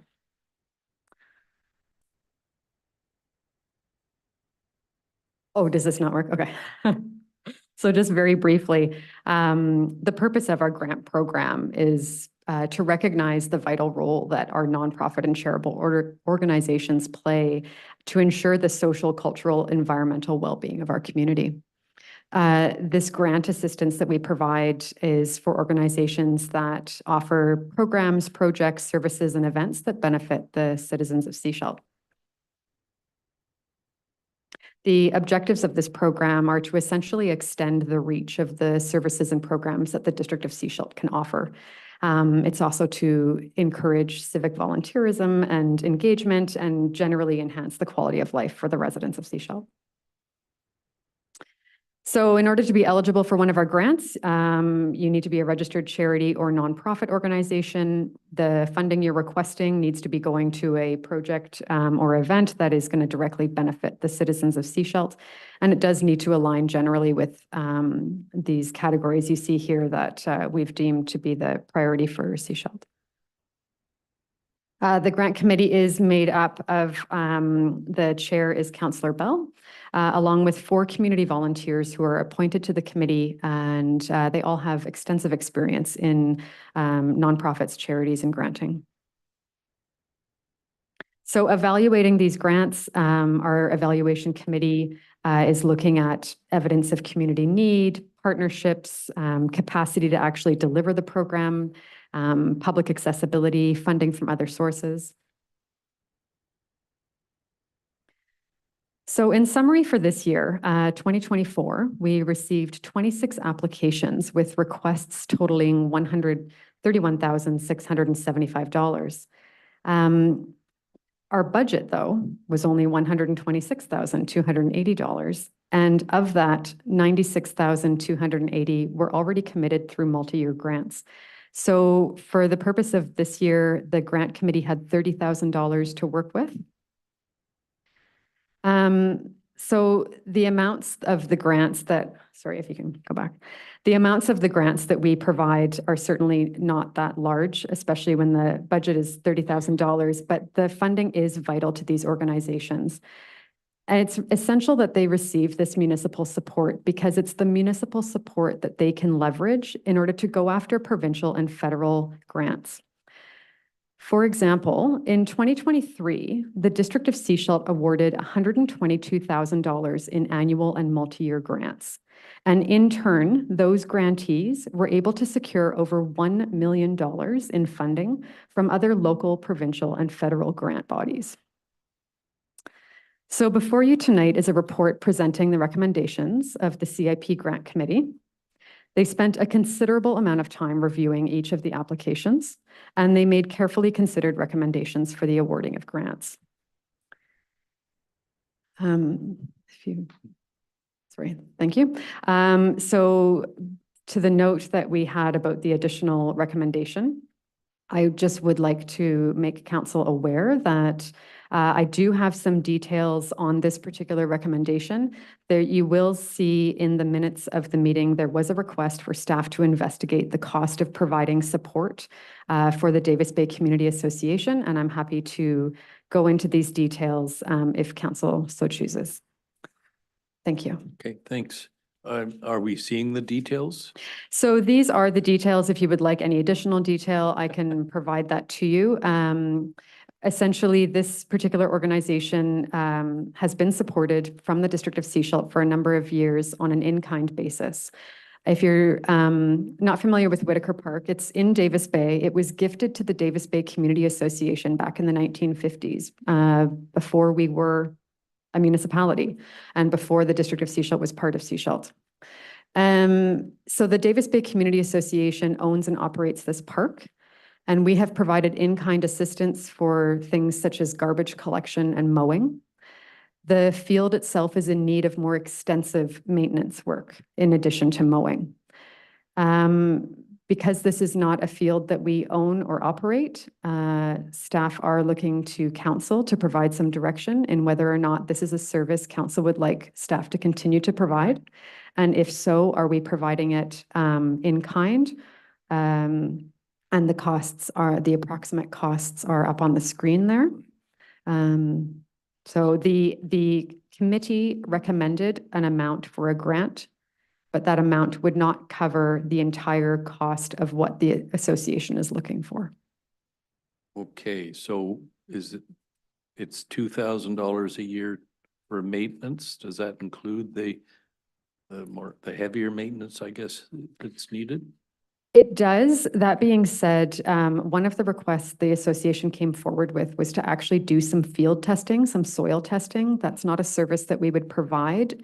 And it depends on whether or not that testing comes back that significant more work is required. It's also possible that irrigation maintenance or upgrades would be required, and that is, again, not a service that we would be providing. Right. So this is for the type of labor and supplies that you see identified here are for basic lawn maintenance, mowing, as well as lime fertilizer, seeding, and aeration. Thank you. That's why the Davis Bay, they'd requested roughly $10,000. Correct. to do We the advised additional them, work. yes, we asked them to seek quotes from local contractors to see what the actual cost would be if they needed to rely on local service providers to provide this service to them. And these were the amounts that they were quoted. Okay, thank you. Great. Fire away, Councillor Toff.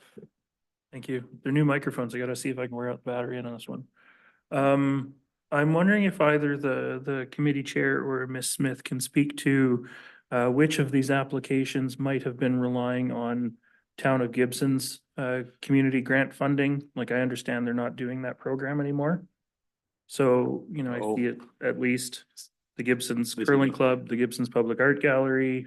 How many of these organizations were possibly relying on funding coming from Gibson's as well? Interesting. Through the chair to Councillor Toth. I did take a brief look at some of the prior applicants who had received funding in the past from Town of Gibson's. It didn't actually appear that many of these, that the reason they were specifically coming to us is because of that. But you are correct in noting that in 2023, the Town of Gibson's gave out $3,000 in grants compared to their average of $15,000. And in 2023 is also when they put a hold on their grant program, and it has not yet restarted. The Gibson's Curling Club, I'm unsure of whether or not they have received funding in the past from Gibson's. Gibson's Public Art Gallery is actually an organization that does still receive funding from the Town of Gibson's. And they have also received funding from our grant program in the past. Most of the organizations you see listed, even though many of them are new to us, they have not applied to us before, they are not necessarily providing services only in Gibson's. So I can't be certain that that is why we saw an uptick in applications. Okay, thanks. Other questions, council? If we were to want to fund the park, the Davis Bay, the Whitaker Park, we would have to take money from somewhere else, right? Because we're fully using the money we have available. So the grant committee has recommended an amount for them that are for other items in their Right. request. That's And the that, 900. correct. Yes. And so there is sufficient funds in the budget to do that, should council choose to award that grant. The additional maintenance that is required for that field would be over and above what is within the grant. So it would be up to council to determine whether or not that was to be funded by way of a grant or some other in-kind agreement. Great. Okay, not sure I completely follow because we got 900 there, but you're saying we can afford the 2,000? The dollar amounts that I provided in my presentation would be based on if our staff were to provide the service and we were also to provide the supplies and materials. The amount that they requested in their grant application is based on going to a private contractor, a local service provider. Right, understood. But no, I'm just trying to figure out, do we have to find more money to do the Whitaker Park? Or we just take it out of our staff because it's coming from the staff? Yeah. Correct. If council would like to see our staff do the work, then it can happen that way. If council would prefer to see local service providers do the work, we would need to find the money. Great, now I understand. Thank you. Or just, Okay, can I also just note, I think I'm correct, on page 1110, the recommendation, among other things, includes $2,000, item 216, $2,000 to the Sunshine Coast Conservation Association, but the spreadsheet says 1,000.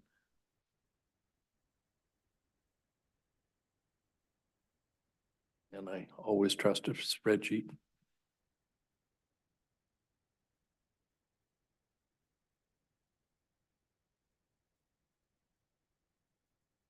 Would like to refer this question to Councillor Bell. On how much, the question really is how much was the committee recommending be granted to the Sunshine Coast Conservation Association?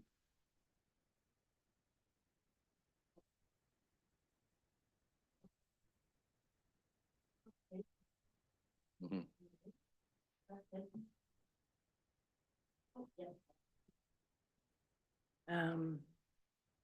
A minute here, I have to read this, very small print. Bear with me. But, so they requested 6,200. Is this what you're asking? And so we have recommended 2,000. Is that what you're asking? I am, but on our spreadsheet on page 13, Mm-hmm. on line, no, there are no line numbers. It says that did they apply for 3? Yes, they applied for 3,000.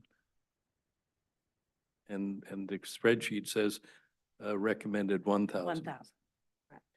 So they've That's asked for correct. 1,000. No, Okay. no, that's what we've Or recommended. Recommended, yeah, big, I stand They've corrected. asked it for 3,000. Right, Yeah. so committee's recommending to us 1,000. 1,000. Yes. Okay, so we need to fix page 10 in terms of the recommendation that is before us. Okay. We okay with that? Anything else? No? Okay. Maybe, where are we at with this at this point? I was about to ask if the chair of the committee would like to make a recommendation, a motion.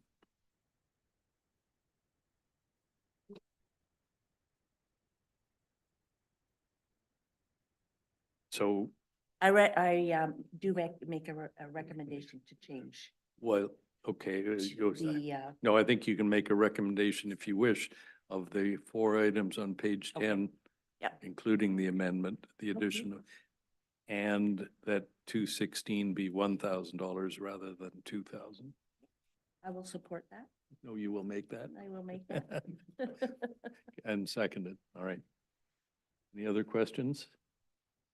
I'll call the question. All in favor? Carried. Thank you, and thank you to the volunteers. I guess I meant to ask earlier, are any of your committee here? No, No, no, okay. but I would like to, I would also like to echo, that Maria did a tremendous job in her first year. Great. And Chris was very helpful from the technical perspective. The volunteers that we have this year are extremely passionate. I must say they asked some tremendous questions. Very happy in terms of their first year. So a great group. Okay, You know, great. as you can see from this, we don't have a lot of money to give, and I don't know if this is something we could discuss at some point. Next budget. Mhm. Yeah, very good. Thank you. Okay, is that, we're okay? Yes, thank you. Great, thank you.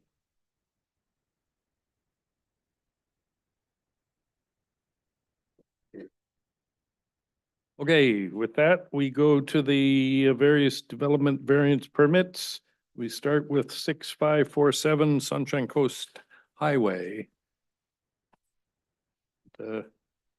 Mr. Hall, again, I want to make sure council, Councillor Bell, Councillor Inkster have we all had a chance to go through these? Right, so by all means, give us the high points, but that's why you work hard on these reports, so we read them. Yeah. Yeah, so we have 4 different development variance permits for you tonight. This first one for 6547 Sunshine Coast Highway is focused on a waterfront setback variance. There is a related development permit application, and the variance itself is really just looking at reducing the waterfront setback we have in the zoning bylaw from 15 meters down to 9.5 meters to allow a concrete patio and barbecue area to remain. And it's related to the development permit. There's a lot of sort of remedial revegetation work that will be associated with that development permit.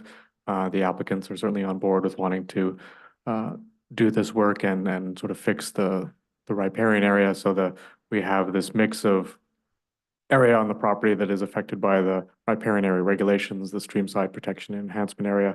And as part of the development permit amendment work, they are having to remove a number of existing structures and other things that have encroached within the streamside protection and enhancement area.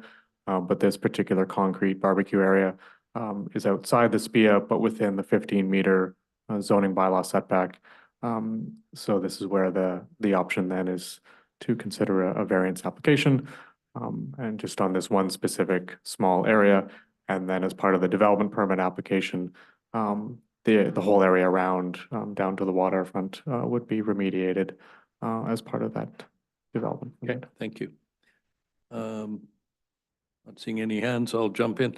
I see, just curiosity, a recommendation. Is this our first development variance permit of the year? I see it 2024-01. Yes, it is. Oh, okay. But we thanks. had about 7 come in the first quarter. That started last year, of course, thank you. The other one from me is we said that the owners and occupiers within 100 meters have been notified. How were they notified and when? As part of a development variance permit application notification, we send out a letter to property owners within 100 meters of the Like, subject do we property. mail them or? Yes, they get mailed. Knock on doors or, yeah. Yeah, no, it's just a mail out. Mm. And that was done a week or two ago or? Yep, it would have been sent out, I believe, the week, beginning of the week, May 6th. I think it was. Okay, thank you. Other questions? Councillor Shepherd. How did the barbecue area get built? I see there's a letter of opposition and they're saying it was built later on, or, so that was basically done without permits. Is that fair to say? Yes, it's one of a number of things on this property that was done without permits. And so some of these pieces that were, like I said, within the stream side protection and enhancement area will have to be removed as part of the development permit moving forward. But this particular piece is sort of in between the setbacks. So we're trying to, I guess, from a staff perspective, we're trying to find a balance between, like the applicants are complying with remediating a lot of the issues on the site and revegetating the site in a more appropriate fashion. Previous owner had kind of landscaped it as a turf lawn area. So the benefit of this is we're getting proper functioning riparian vegetation, native species, et cetera. And staff are looking at this as kind of offsetting a slight encroachment in a small area. Okay, thank you. Yeah, that answered the question. I mean, we've dealt with some of these variances. I guess my question to the chair and to council, I feel stuck in these variance reports where builders are building things and coming for approval later on. And I think I see that the homeowner is repairing anything to do with the stream. So, which is the most important fact here. But I still feel like we're rewarding bad behavior. Thank you, Councillor Rowe. You're welcome. Okay, Councillor Rowe, Actually, Counselor Todd.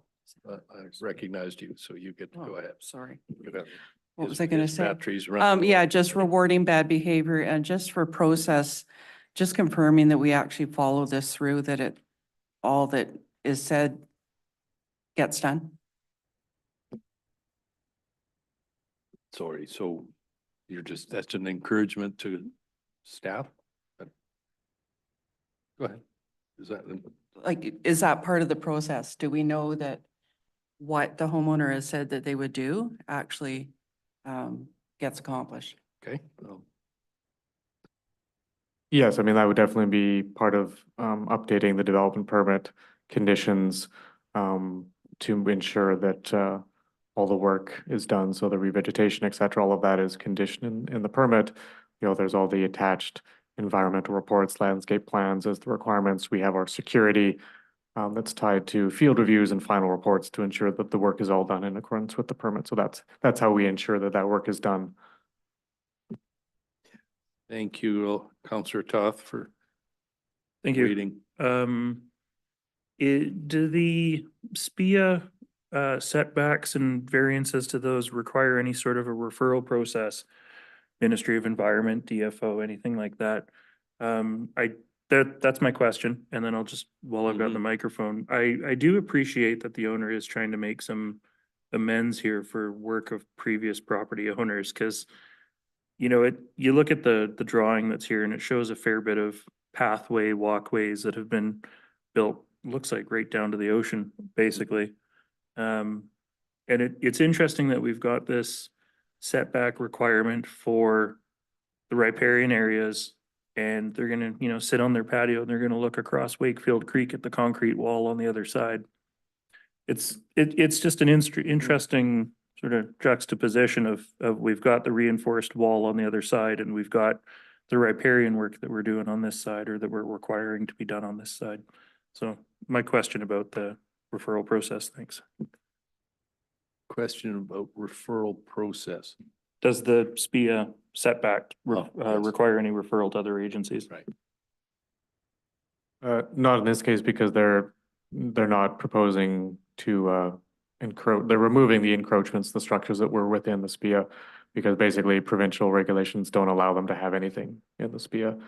So there's no further work with the province in terms of referring this application. It's just we are following on the development permit commitments to revegetate the area. Right. Thanks. Councillor Inkster. Yeah, just further clarity on this property through you to staff. Am I to understand that new owners bought the property with the existing encroachments in place based on their knowledge that the encroachments were acceptable and allowed, and then they were told later that they're not, so they had to make their own adjustments and improvements to the property? I don't know that we could answer that question. Well, it might What have were been- they told by somebody else? Yeah. well, Wouldn't have was it- been us. Yeah, exactly, not by us. I mean, sounds like we've come upon it or something. I'm not clear on a number of things in this report, but was it, as I indicated, did the individual buy the property with those pieces in place and pay the price based on those pieces in place to find out later that they shouldn't have been there? 'Cause that puts the new property owner in a tough spot. Indeed, but that's not something that we as the district would have a role in. No, we don't. We just, we now have a role though. We don't have a role in that Yes. previous thing. I'm just trying to understand the situation. Thanks. Okay. Okay, so, council, this is before us. We've got staff's recommendation. How would you like to proceed? Councillor Rowe is a motion. Is there a seconder? Thank you. Any further discussion? All in favor? Carried. I think, yeah. Thank you. Okay. With that, we then go to 5.3, which is the DVP for 6111 Mason Road. And Mr. Hall, again, I think we've seen it, but I have some questions, and I do note that Lori Kremsader wants to speak briefly to this as well. So please.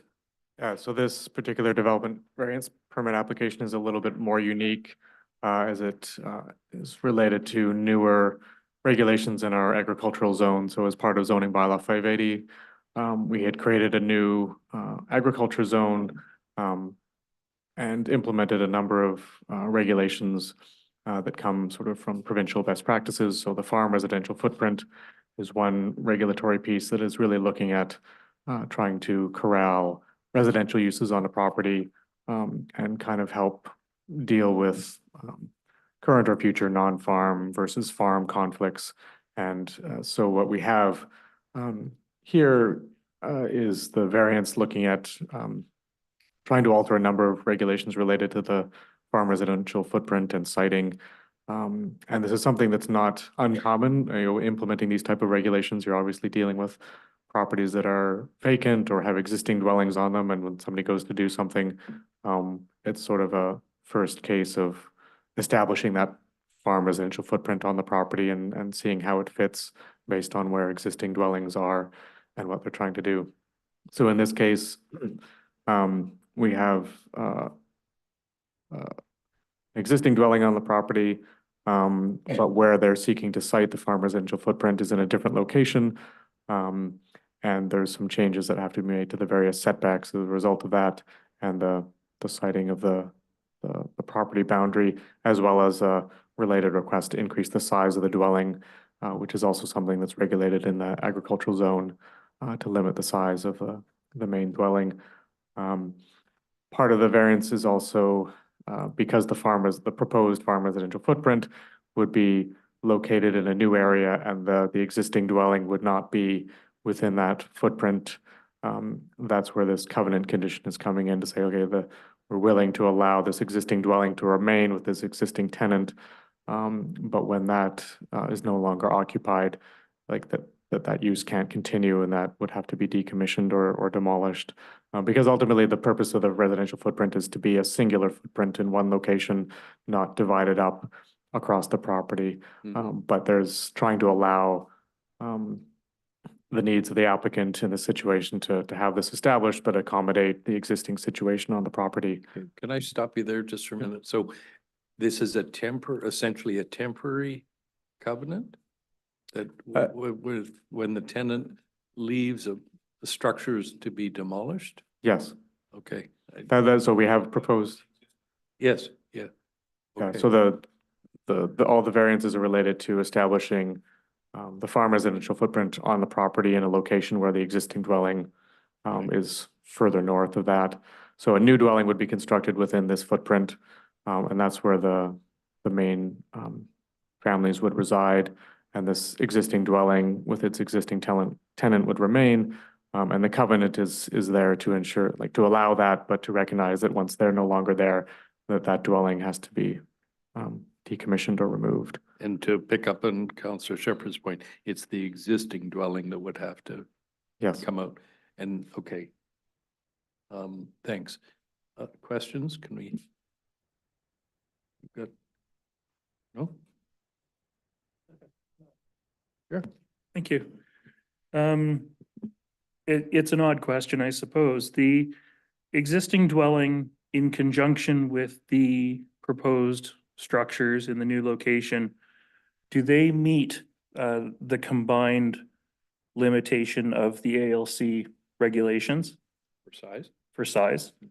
And the reason I ask is because on the relocated structures theme, is there anything that would prevent the homeowner in the future from taking that dwelling and moving it within the new residential plate area at a later date? Oh, if the new one is small enough, then they could bring the old one. Yeah. Oh, okay. Yes, I mean, the existing dwelling is small enough to be considered that secondary accessory dwelling unit that the province allows, that we have allowed in our agri-zone 2.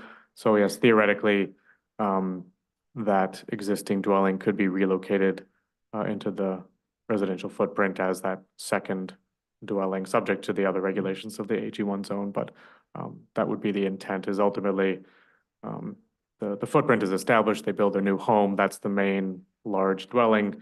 And if they meet the other regulations, that secondary dwelling could be constructed, and it would have to be constructed within that footprint. Okay, yeah. Counselor Shepherd. Just another question related to this file. Is there a farm plan that the applicant's looking for approval from the district as well? Is that being given? Thank you. That was a condition that was added to the development variance permit. So basically there's two conditions that we've set up as conditions of issuance. So nothing that prevents council from approving the permit now. But what we've done in this situation, and as with others, where we say, okay, council can approve the permit subject to the, one or more conditions being met by the applicant after that, before we issue the permit and kind of activate it. So the farm plan is one of those. We weren't expecting the applicant to have to submit that before council approves the permit potentially. It's something that could be met afterwards, but we have received a farm plan from the applicant in the meantime, which is deemed acceptable. So they've kind of already met that requirement. So the other remaining piece would be the covenant in terms of if council approves the variance, then we have 1 out of 2 conditions to be met. Okay, yep. Counselor Tough. Thank you. On page 51, we've got the actual development permit itself, and item number 5 there does speak to that. The covenant requires that the dwelling be demolished. And so I guess my question is, if we want to give them the option of relocating it as well, can we add demolished or relocated at this point? Thank you. Okay. We'll hold that question. Counselor Shepherd seems to have a link to it. I think so, only because Councilor Rowe and I visited the property to sort of understand it in a bit more detail. I think the original farmhouse is the dwelling that's going to be taken down. The smaller No. and It's that little cabiny place off to the right, correct? Yeah, the smaller. dwelling. Yeah. There's also an original farmhouse that's been decommissioned. It's like walking into Little House on the Prairie. But that's not what we're talking about. You wouldn't. I stand corrected. Okay, I stand a bit confused. Maybe this is a good time for Ms. Gremseder to come in. I have a structural question. Structural? Can we, please, can we have the maps all of the same orientation in the future? Like all pointing north and, because. I don't suppose you could put the map up because This map? there's some confusion Yeah. as to what we're talking about. I don't think we're able, I Okay, did, that's fine. You all have them in front of you, I think. this becomes. Yeah, that's fine. Yeah. So I'm Lori Kremsader. I'm the daughter of Doreen Watt, one of the co-owners of the property, and the niece of Sandra Sneddon, the other co-owner, and kind of the point on this file. And our objectives were to get my mom, the co-owner, out of assisted living where she's looking after my dad. So we've asked for a bigger space for wheelchair and lifts, for myself and my husband to be there, my brother and his wife and autistic daughter to like reinvigorate that farm. I showed some counselors some pictures of what it used to look like, and we have bigger plans, but we need to get there and we need to look after my parents. So the council, Ian, was very supportive of the location of the new larger house. That location for sure is the best, least impact on farmland. But the little house was also in a great location to minimize farm impact. It was in an alder swale beside a logging road that's been there since the 1900s. So moving that house to go into this residential footprint beside the new house is just gonna like double the impact on farmland, which is not really the intent of your bylaw. So I think if you do approve the two locations or the new house, it will have two houses that completely meet the ALC rules, the provincial rules, and they're in the best spots to farm the land, because we really care about that land. And it's been our property, been in our family since 1945. So the second part is the house side. And thank you for accepting that farm plan. I did offer it to you in February, and staff also had it in 2020 when we had an application to the ALC and to Seashelt. But Seashelt didn't have the bandwidth because Ian was on leave to even look at that application. So we've been doing this since December 2020. So basically today I'm like appealing to you for a decision. Either we get the bigger house and everybody can go and we're all great, or we have to go back to the drawing board and change the design, change the structural engineering, change everything, and see if we can do that in time that still works for our family. We have made compensation for the bigger house size. So I can see you asking for a covenant for the house size part. Like the locations are actually good. Right. You can't get better locations for those two houses. We can make a small footprint around both of them and still meet the farm residential footprint size. But the size is bigger than what Seashelt wants, but it is still way under what the ALC wants, 4,300 square feet. So it's 1,000 square feet too big. But we said we're not building a garage. The garage on that property, it's 40 acres, can be 250 meters squared. And we're not having one, and we're not putting a driveway to it. At least that's how I read the bylaw, an accessory building. So we're trying to make up for that footprint. We're trying to put things in least impact, because although we've got 40 acres, really it's the 5 of them that are useful. So I just appeal for some kind of decision so that we can move forward, because it's just taking a long time. Right. Thank you. And we'd love to be here, but thank you. Yep. Thank you, Lori. No, just stay there just for a second. And I don't know, Councillor Shepherd, did you have a question for? No. Okay. A question for? Thanks yeah. through you to Ms. Kremsader. Does this, the recommendation that's presented to us, meet your needs? That's just my one question. So we can certainly, if you approve the larger house size, then that's great. And the location, so the location is the most important thing. Yeah. And I think we have staff support on that, so I really appreciate that. Yeah. And when we can sign that covenant that asks for that secondary structure to be demolished if we have to, and we will, to let this go forward. But it doesn't really achieve the intent, because that second house is allowed. It's the size that's allowed by the province and by Seashelt. And to move it is just going to put it on better farmland closer together with the other house, but it's not going to achieve the intent of minimizing impact on farmland. So it was already tucked away in what we thought was a least impact place. And So I mean, I think essentially it meets your needs. It would be better, but. Sure, yeah. Okay. I wasn't sure how council would lean, right? So basically I'm just appealing for a decision. I saw in the minutes that it was deny or defer were the two choices. I thought, No, oh, man. So the primary one is to accept. Yeah, approve. That'd be And great. then the options are.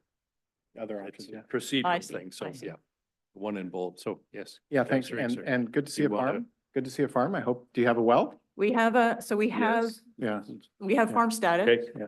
and we have a well, and we don't affect your water, and we don't affect your sewer. Yeah, it's good. We free up 3 housing units in the Lower Mainland. Okay, thank you, thank you. Stop, you You said too. stop. Okay. All right. Counselor Shepherd. What's there? I'll move approval of the recommendation on page 46. Okay, thank you. And there's a second. Okay. Any other discussion? All in favor? Carried. Thank you. Yeah. Okay, thank you, Ms. Kremsader. And Mr. Hall, you're still here. That's a nice, meant to be a nice thing. We go to item 5.4, and this is 5522 McCourt Road. That starts on page 56.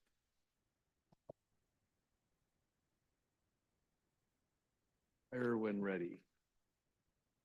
Okay, so we have a variance request here for the duplex development up on McCourt Road. There's obviously the existing strata with a number of units that have been constructed. There's the remaining land, which is now a separate strata or will be a separate strata. They have started constructing their first phase, which is 2 duplex units accessed off of McCourt Road. The units are certainly well underway of being constructed. And what has come out of that is the westernmost duplex has a number of encroachments within the exterior side setback along McCourt Road. So there's, as noted in the report, there's a staircase, deck, heat pump, pillars, and a portion of the foundation that are all encroaching within the 4-meter setback that is along the McCourt Road property line. There is no other portion of the building that's encroaching anywhere else. There's no changes to strata road widths or anything. The buildings, it's just this on this one western side that they've got encroachments. So the buildings aren't being forced to be located closer to either the existing strata or the properties to the north. There's no changes to the road layout in that sense. So we have proposed the variance for council to be supported. Again, speaking to some of the councilors' previous comments, this is a situation where the builders have gone and built this and found out later that from the surveyor that they did not adhere to the setbacks.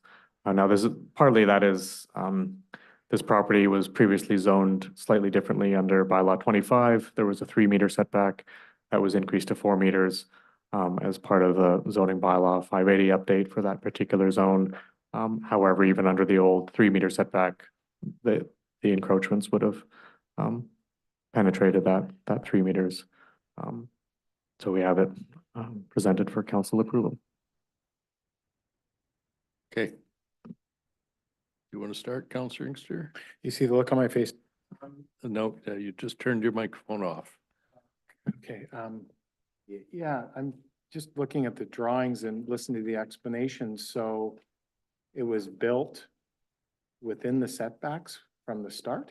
Yes. Okay. So the question? That was the question. I mean, it's just, it was said, but it's confusing. No, how? Yeah. That's- I'll Sure. pile on if I may. Yeah.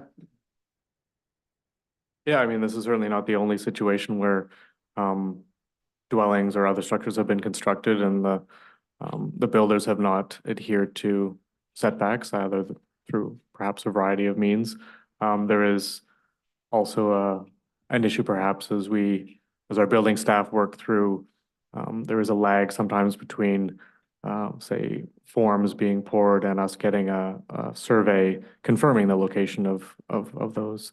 And so it is a challenge that is replicated on a number of properties where the information coming to us is delayed enough in terms of confirming whether or not a building is actually sited appropriately. But ultimately, that kind of falls back on the builders themselves to be aware of the applicable setbacks and adhere to them.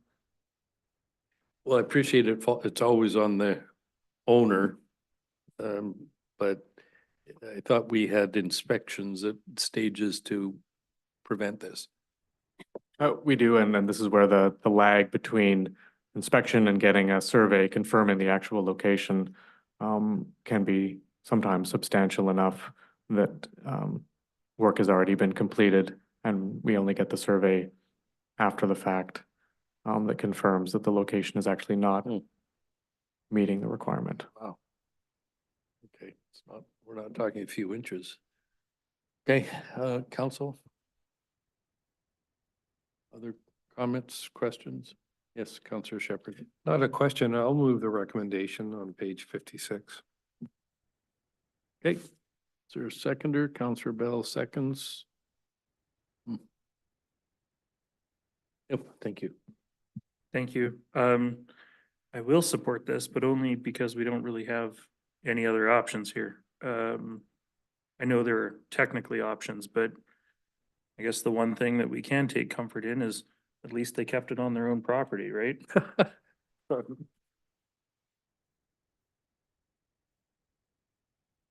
Okay, thank you. Other questions? I want to make sure. No. Okay.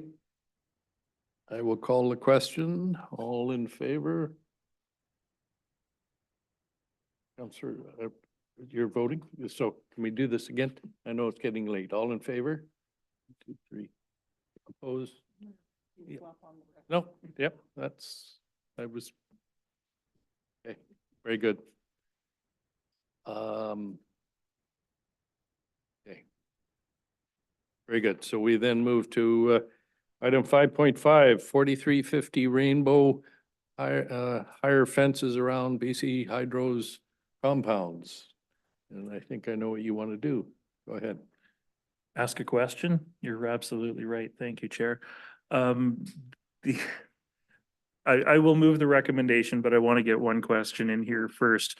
It's mentioned in here that contemplation could be given to different fence heights for industrial zones versus residential zones. So I just wonder if that's one of the things that's on staff's housekeeping list for zoning bylaw 580. Thank you.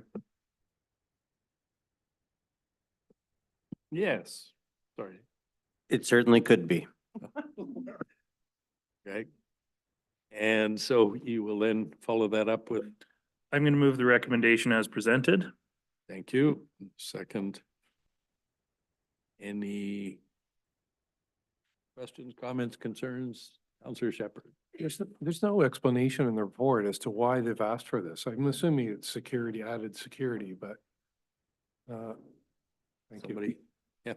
Yes, I mean, but the information from BC Hydro and their consultants is basically they have their own security requirements and specifications, and the bylaw requirements were insufficient to meet their requirements, so they requested the variance. Okay. Anything else? If not, I'll call the question. All in favor? Carried. We then go to, I'm going to make another motion that staff consider industrial fencing heights as part of a housekeeping amendment to bylaw 580. staff will consider to. Okay, is there a seconder for the motion? Okay, seconded. Any discussion? All in favor of staff considering? Very good. Motion carries. We then go to item 6.1 on page 74, and this is the 5397 McCourt Road. And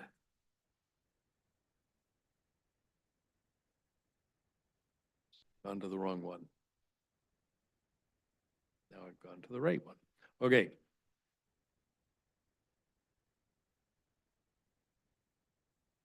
Okay, so we have a rezoning application for a townhouse development at 5397 McCourt Road. We're bringing a bylaw to council only for first reading tonight.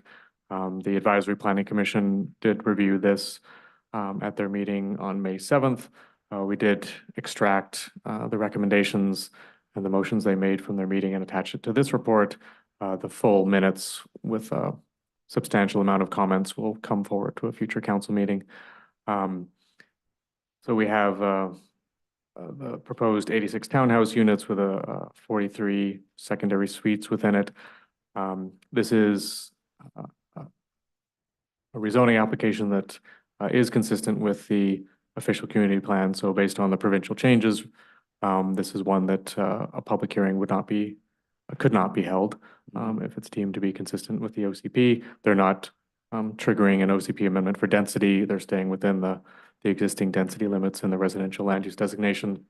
They're not proposing to change the land use designation, so it is consistent with the OCP. So in future, there will be no public hearing required for this, so we could bring it back for multiple readings, et cetera, without needing that public hearing requirement.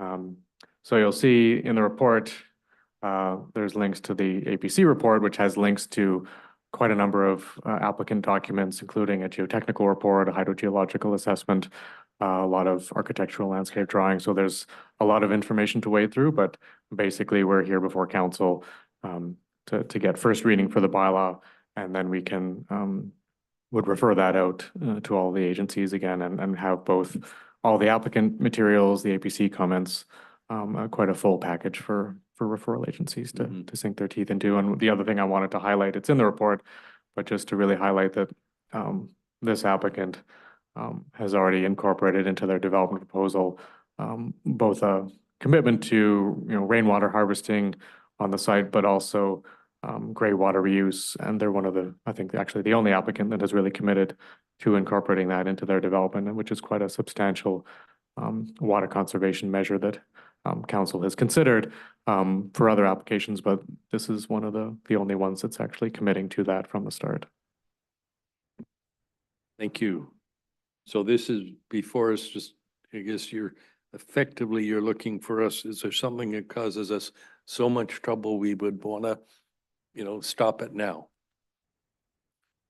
The main issue would probably be around parkland. That's probably the biggest unresolved issue. There are certainly a number of comments and recommendations from the Advisory Planning Commission that we'll want to sit down with the applicants and give them time to review and consider. So I think in that sense, we're comfortable giving first reading to the bylaw, but it coming back once all these other issues have been resolved, it could easily come back for second and third reading at the same time. No, but I'm asking from our point of view. You're here because you're obviously confident that you can work through these things with our support. So the only reason I would vote against it was, I don't know, we've missed something disastrous. I always struggle with this on first reading, like, I will, I'm serious. So I don't see anything like in here. I can see we're less parking than anticipated, but that's not a reason to not give first reading is really what I'm offering to council. Councillor Inkster. Microphone, yeah, that's a decision that I will make on this, but I will ask some questions though. Through you to staff on the park issue. What I would suggest going forward is to look at a linear park and or a connective linear park from the Norvan side of the McCourt, which is further over, to connect up to this to McCourt, because I'm assuming that what this development will do amongst others, and by the way, there's a lot of land that's been cleared in that area with no development, so it's good to see something finally happening. Because they've cut down a lot of trees and then they've set vacant, as we've talked about a number of times. So this is finally moving forward. I'm assuming we'll see some McCourt Road improvements because it's not very wide and it's very steep. So that's important. That's one of the reasons why this is favorable to me, but it's the linear park piece. That may be a part of the discussion, is to have a linear park that moves walkers off McCourt Road and moves them from the other subdivision to McCourt Road, which is probably an easier access to a beach access than going all the way out down. Although we've made some improvements down Mason. So just an idea to do a linear park. That's a suggestion. Yep. Yeah. Thanks. Councillor Top. Thank you. I guess if we talk about a linear park, the question becomes, is it something that's immediately obvious that it is publicly accessible? Is it something that we own and maintain? Is it something that the strata would own and maintain? Those are just, we'll see it come along further. One thing I did have notes on here is rather than trying to develop a specific park space, like Councillor Inkster, I'm trying to think what else we can do. Piccadilly Park is right there. I'm wondering if there's any opportunity for staff and the developer to make improvements to Piccadilly Park. Especially if they're talking about rainwater harvesting, things like that. Is there an opportunity to maybe get some rainwater capture and reuse at Piccadilly Park? Thank you. Okay, and so for today, those are useful, creative ideas, but Councillor McLaughlin, you wanted to speak? Yes, thank you, the chair. I take issue with proceeding with this right now. Again, the water issues, we've already approved many, many years of development that's, based on our past growth. So to me, it's almost like taking a pot of spaghetti and throwing against the wall and seeing if any of them stick. And that's not a good enough reason for me to support what is a big site and quite an important site.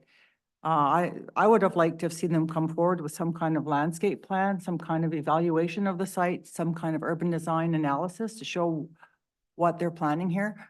And I don't know what the urban form will look like at all. It's a lot of density and some fairly large townhouse units, bigger than most homes that I know, and then additional suites. So I really don't know what it's really going to look like. And we've had other proposals come forward that are very detailed, and this is actually not detailed at all. So I would also like to know what the SRID's position is on development and water. We should probably be looking at how much development is to be expected throughout the region in the next few years, 5 years, 10 years, and come up with some kind of fairness in terms of sharing the water and sharing all the conservation that's going to be required to have water. Because as far as I know, I don't have faith right now that we will have sufficient water to just carry on doing massive developments that have actually led to our water shortages and also just wanton development for the sake of development and making money. It's actually led to a lot of our environmental problems.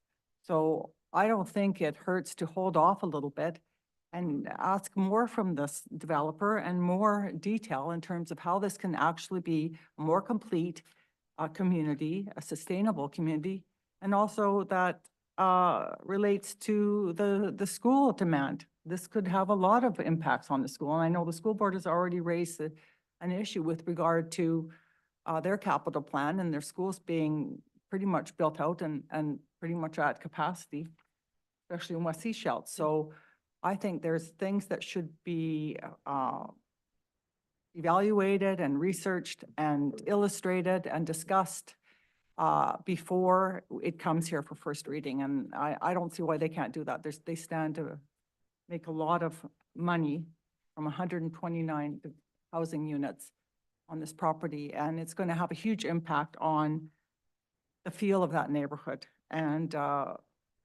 the steepness is an issue as well. So I think it requires more design before it goes forward. Thank you. Thank you, Councillor Shepherd. I'm going to move the recommendations on page 74. Thank you. Oh, happy to second. Okay, several seconds. Okay. Yeah. Yes. Thank you. Don't get me wrong. Like I am supportive of this moving forward for first reading. The developer is expressing a commitment to both gray water reuse and rainwater collection. I think that that's something that they're going to want to celebrate and, to be perfectly honest, brag about as they move forward with things. I know that I've sat down to hear what they had in mind, but it was a long time ago now. And so it'll be interesting to see sort of how much capacity they're bringing and what their impact is on our water system. Thanks. Great, thank you. And I think that's a good distinction. This is a project. Some of what Councillor McLaughlin, you're expressing concerns aren't related to this individual application. So I think there's other mechanisms where perhaps you could get answers to some of those questions. And I would support you in trying to get those answers. So, My concern is just more development when we have so much already in the hopper. And you're concerned about planners' time and such, like, you know, No, when is enough? I mean, well, this is. okay, too I much, was like, referencing your Yeah, I concerns. know, and, you know, I'll reference my concerns, those are them, thank you. I was referencing that you had expressed concerns about water supply, and I share that. I'd like to know where we stand. I'd like to know where things are coming from with the SCRD on our water supply. I'd like to know what other concerns they may have. So I'm Well, agreeing with you. I'm just saying it's not Yes. In the in this. meantime, mo- we're supporting a Excuse me, lot of excuse me, just, well, you'll get your chance. So at this point, this is about one project, not about the whole of the Sunshine Coast. So we do need to address your concerns. But not in this, Well, this particular item. Possibly 250 new residents, and Mhm. there's other tools as well, like landscaping tools that could be applied here. There's lots of things. BC government, I think the province has got a landscaping tool that can analyze if we put a water budget for landscaping for each unit. There's tools we should be using. And also in terms of urban design, I see nothing here. I see nothing that shows that this contributes in a proper way, proper design for a community Okay. that's growing. Thank you. Yep, okay. I'll call the question. All in favor? Opposed, Councillor McLaughlin is opposed. The motion carries.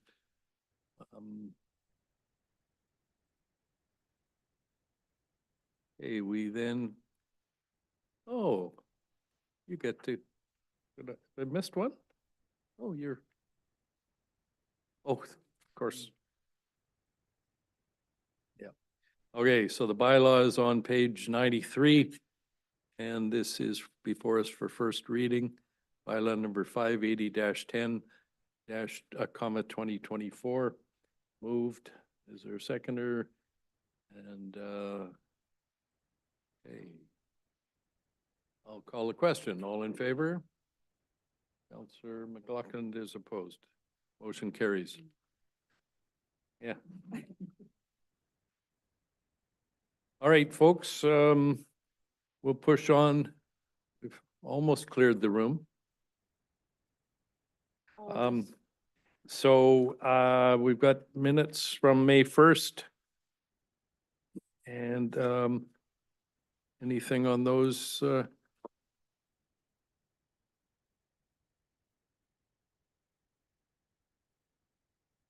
Think is minutes. I don't have anything. Anybody else? Oh, there's a typo, but it's not significant. Okay, the motion to adopt. Great. Seconded, I saw all in favor of adoption. All in favor of adoption. Carried, thank you. Matters we'll come back to that. The meeting of April 24th on page 109. Motion to adopt, please. Thank you. And a second, I think I saw somebody. All in favor? Adopted. Matters arising. I did have one on page. Sorry, folks. This is on page 98, Mr. Douglas. Page 98 at near the top. I guess our comments, or that your comment was at the time that major changes to the budget book must come to council for endorsement. It wasn't clear. No, any changes that would affect the 5-year financial plan will come back to council. Right, so that's why I picked it up, because without, there's a reference to it being a living document without needing endorsement for minor changes, but major changes must come. So how do we know which is major? Is there some measure or? Well, the measure would be if the change would change the 5-year financial plan. So even $1? I mean, sorry, I don't mean literally $1, but. Okay, so council's made a motion, let's say for $50,000, that would come back to council with the 5-year financial plan. Okay, so that would constitute major, if. Yeah, Okay. like if there's a schedule we want to update, whether it's with clarifying some things or whatever, that will come back to council because the 5-year financial plan isn't changing. Right. Yeah, so we can add more information as we go, as long as it doesn't change the numbers. Okay, thank you. Anything else, council? Okay, then we go to the SCRD reports. Councillor Inkster. Did I do that right?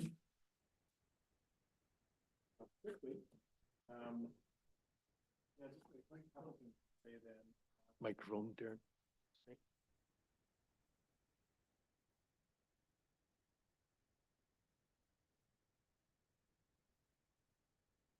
I just wanted to mention the water report that came to us last week. Hoping council members were able to take it in if possible. It's usually the first item on the agenda in the morning, so soon after 9:30. It's oral, it's not necessarily written, so it's important for those interested to pay attention to that particular video at that time, and witness questions asked by the directors and or look at it in recording. I asked a number of questions at that meeting for clarification, because to be honest, Councillor Toth and myself are quite up on the water issues. So when we ask questions, it's for clarification on the snow decline and what that may mean. It doesn't necessarily mean that we'll have a water issue, because the last 19 and 20 there was low snowpack, we didn't go to stage 4. However, the summer is predicted to be drier, so we'll see what happens, although we do have Church Well this time. As everyone knows, there's a number of meters been installed in Sechelt, and there's, as has been heard, social media and otherwise, there's been some detections of some leaks, so that's part success piece of that program. I did ask about the siphons for clarity to those that may not know, NDFN, because people don't seem to realize and or understand that we need to ask external bodies for permission for the EFN and the siphon, which is a way of drawing water from the lower part of the lake, which I just asked to clarify for the public, but seemed to confuse some of the public as to why somebody like me would ask that. But once again, it was for clarification. Councillor Toth may say more about that. That was the really important issues of the meetings. They talked a little bit about fire departments and their reactions to being called out to other parts of the province and the mutual aid that I know all of us support. And it was interesting to mention that I saw the first fire trucks go out in government in the early 2000s, and now it's every summer. Then it was every once in a while, mostly Kelowna at that time. I just wanted to mention as well that there was a transit presentation to the regional district board members yesterday. And it's the multi-year plan that was presented to us. The two directors have copies, and I've forwarded a copy to the alternates, meaning Shepherd and McLaughlin earlier today, to take a look at that. It's a predictable plan of build out of the transit system. My only concern, just to let council know, is Route 2. I believe I'm pretty sure is it Route 2 or 4? It's West Sechelt. I think it's Route 2 and its continuation to Half Moon Bay. So that's my concern, because I'd like to see more service in that area, because then it will continue to Half Moon Bay and come back. So we just need to look at that. And they're looking at alternative energy sources. So that's a really important plan going forward, because it will mean some provincial and some local taxation in order to implement that plan. So that's my report. Thank you. Thank you. Anything to add, Councillor Toth? A couple things. The slides are available on the SCRD's website for those of us who, aren't in the know, so to speak. The wildfire deployments presentation was quite interesting because I think there was a reference made during that presentation that really emphasized it, in that what was once referred to as a once in a career event has turned into a very regular thing for our fire departments. And it's something that they're trained for. It's something that they are enthusiastic to do to help other communities, because when the time comes that we need their help, those other communities are more than happy to send resources our way. So we also recommended the renewal of the contract for the regional housing coordinator, who's doing some pretty amazing work in bringing together various groups to look at ways to help temper the housing crisis. And the only other thing I wanted to mention about Regional District was that there was a news release that went out about some delays to the Catherine Lake Park road access. The board had originally voted to, give staff direction to reopen it for the May long weekend. But it has turned out that there are some additional permits that are required to replace the culvert, including DFO of all people. So at this point, staff have been told that the DFO permit alone could take 6 weeks to get.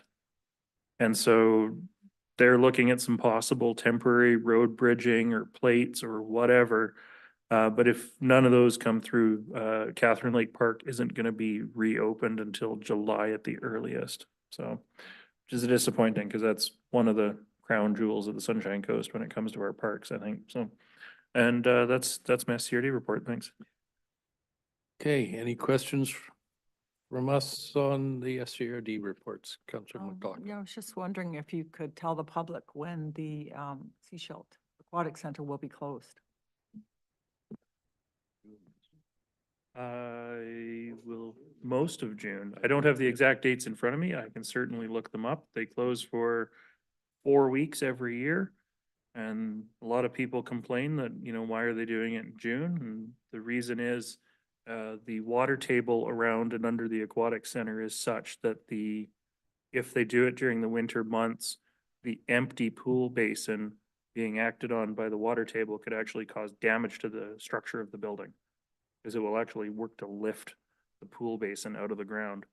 So they have to wait until the water table basically drops below a certain point to do that work. So. Thanks.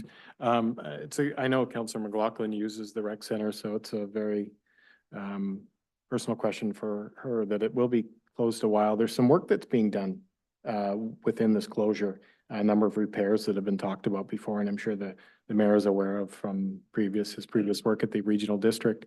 And unfortunately, that work means that they'll have to close the whole facility, which they don't always do because they leave the gym open and the multipurpose room. So that's going to be a little bit, they hope to open that piece a little earlier than the pool. I hope they do because I know it's well used by our community. Not everyone swims. So it's good that the gym's there and the multipurpose facility by spinners and aerobics. So the answer to the question is mostly most of June. Most of June, but there's an extra concern this year. The gym's being closed. And Right, so, yes. yeah, Councillor Toth Good. is, yeah. Yep. Okay. I got the dates in front of me here. It's May 26th to July 1st. So it is all of June plus a few extra days. Great. I wonder if either of you, because we've heard the comments, there's a lot of things going on in the background and or behind doors that need to stay closed. Is there anything you can offer to give the public any sort of assurances? How are things looking? Not snowpack, not, but sorry, I should have tried to give you that ahead of time. That's okay.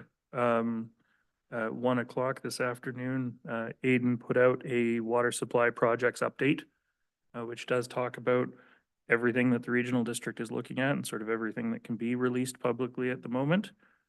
So there is a lot of information within that.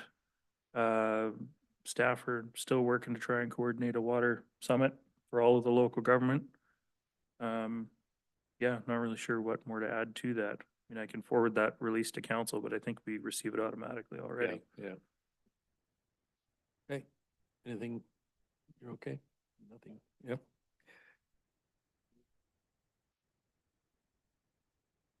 Yeah.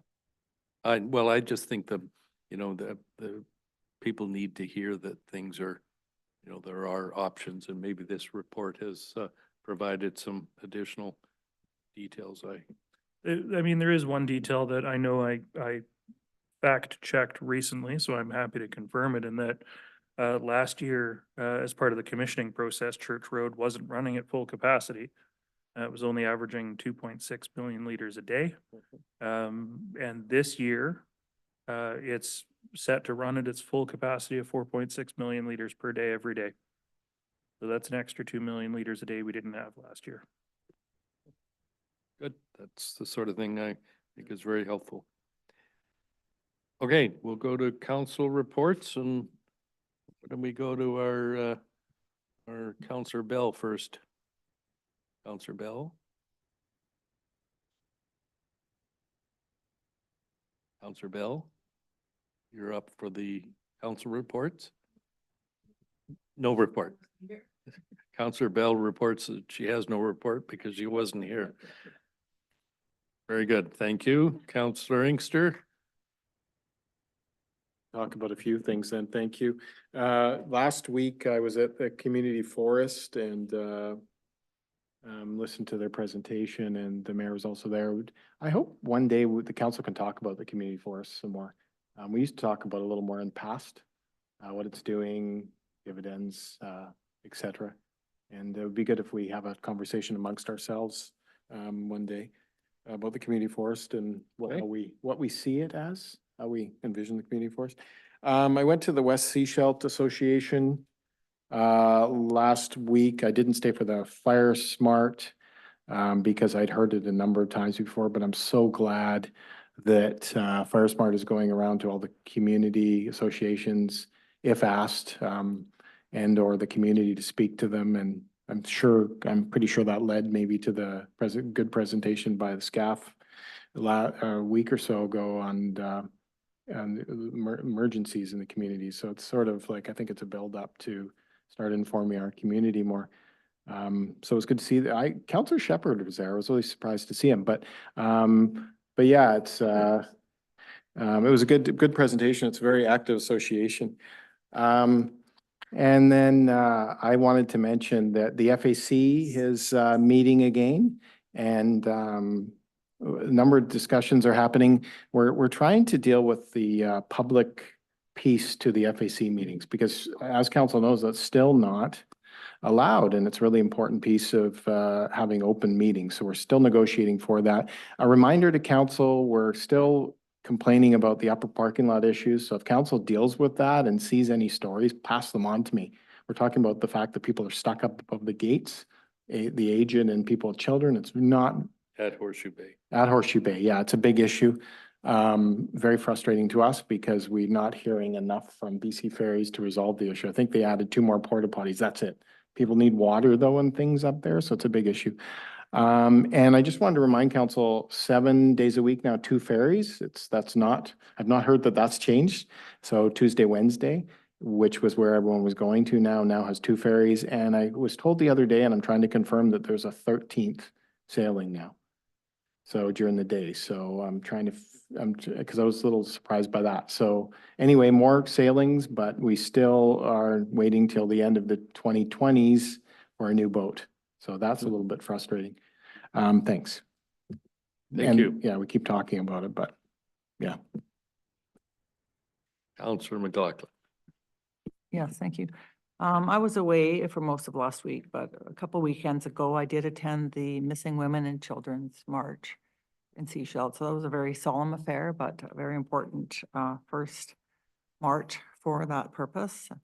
And also I attended the planning open house yesterday. So that was interesting to see the issues there and, the attendance and such. How many people did attend? You can ask the planning I department. mean, for the public? Well, it varied because it went from 1 to 7, so Right. it depends on when you were there. But yeah, Donna was there at the time. And so Yeah, it was good to have that. I missed unfortunately the emergency preparedness meeting this past weekend. Would have been great to be there, but as I say, I was not available. Thank you. Okay, thank you. Councillor Rowe? Well, I spent most of the week trying to set the record straight on Facebook, which didn't really go very well for me, surprisingly. And just the two things, the emergency preparedness day, the SCAF did a great job. And I can see the conversation, you know, they're all fired up. And so as a community, it was very well attended. And as yesterday, our housing working group, which is Pathways Out of Homelessness, did a field trip to Powell River and met with a nonprofit up there that does recovery housing, who's very interested in expanding to the lower Sunshine Coast. So that was very, very actually felt like something that might have a positive impact on our community. So we're going to continue that conversation and have them come and have a more targeted conversation, which I'll keep you all informed about when that happens. And then at the end, when we got back, we had time to put in the last hour at the planning day, and I think about, I'm going to say 50 odd people came. Yeah, it was great. And I really actually enjoyed some of your feedback techniques you were using and the blocks. That was great. That was great. I loved that. I'm a very visual person. Last Friday, I went to an innovation thing that the Partners in Change put on. I should talk about this. It was an all-day thing. Director Roberts and Alan were there as well. Lots of staff from local governments, VCH, community partners, and they had 5 sessions, and it was all about innovative ways at looking at your ideas, and you had to come with a problem or something that you wanted to solve. So mine was some way for the unhoused to have personal hygiene opportunities in our community. And so we had to take our issue and go to 2 of the 5 workshops and try and work on the issue through the lens of whatever workshop that you're in or that you were in. So it was really interesting. I was really impressed. There was like probably 60 people there. Like it was a full house.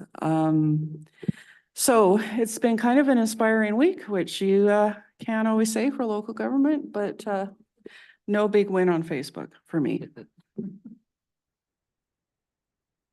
Councillor Shepherd. I attended the March for Missing and Murdered Indigenous Women. It was a very moving event. And it's really, it's good to see it start and it'll become part of the whole reconciliation movement. So I'm glad I attended and look forward to doing the same next year.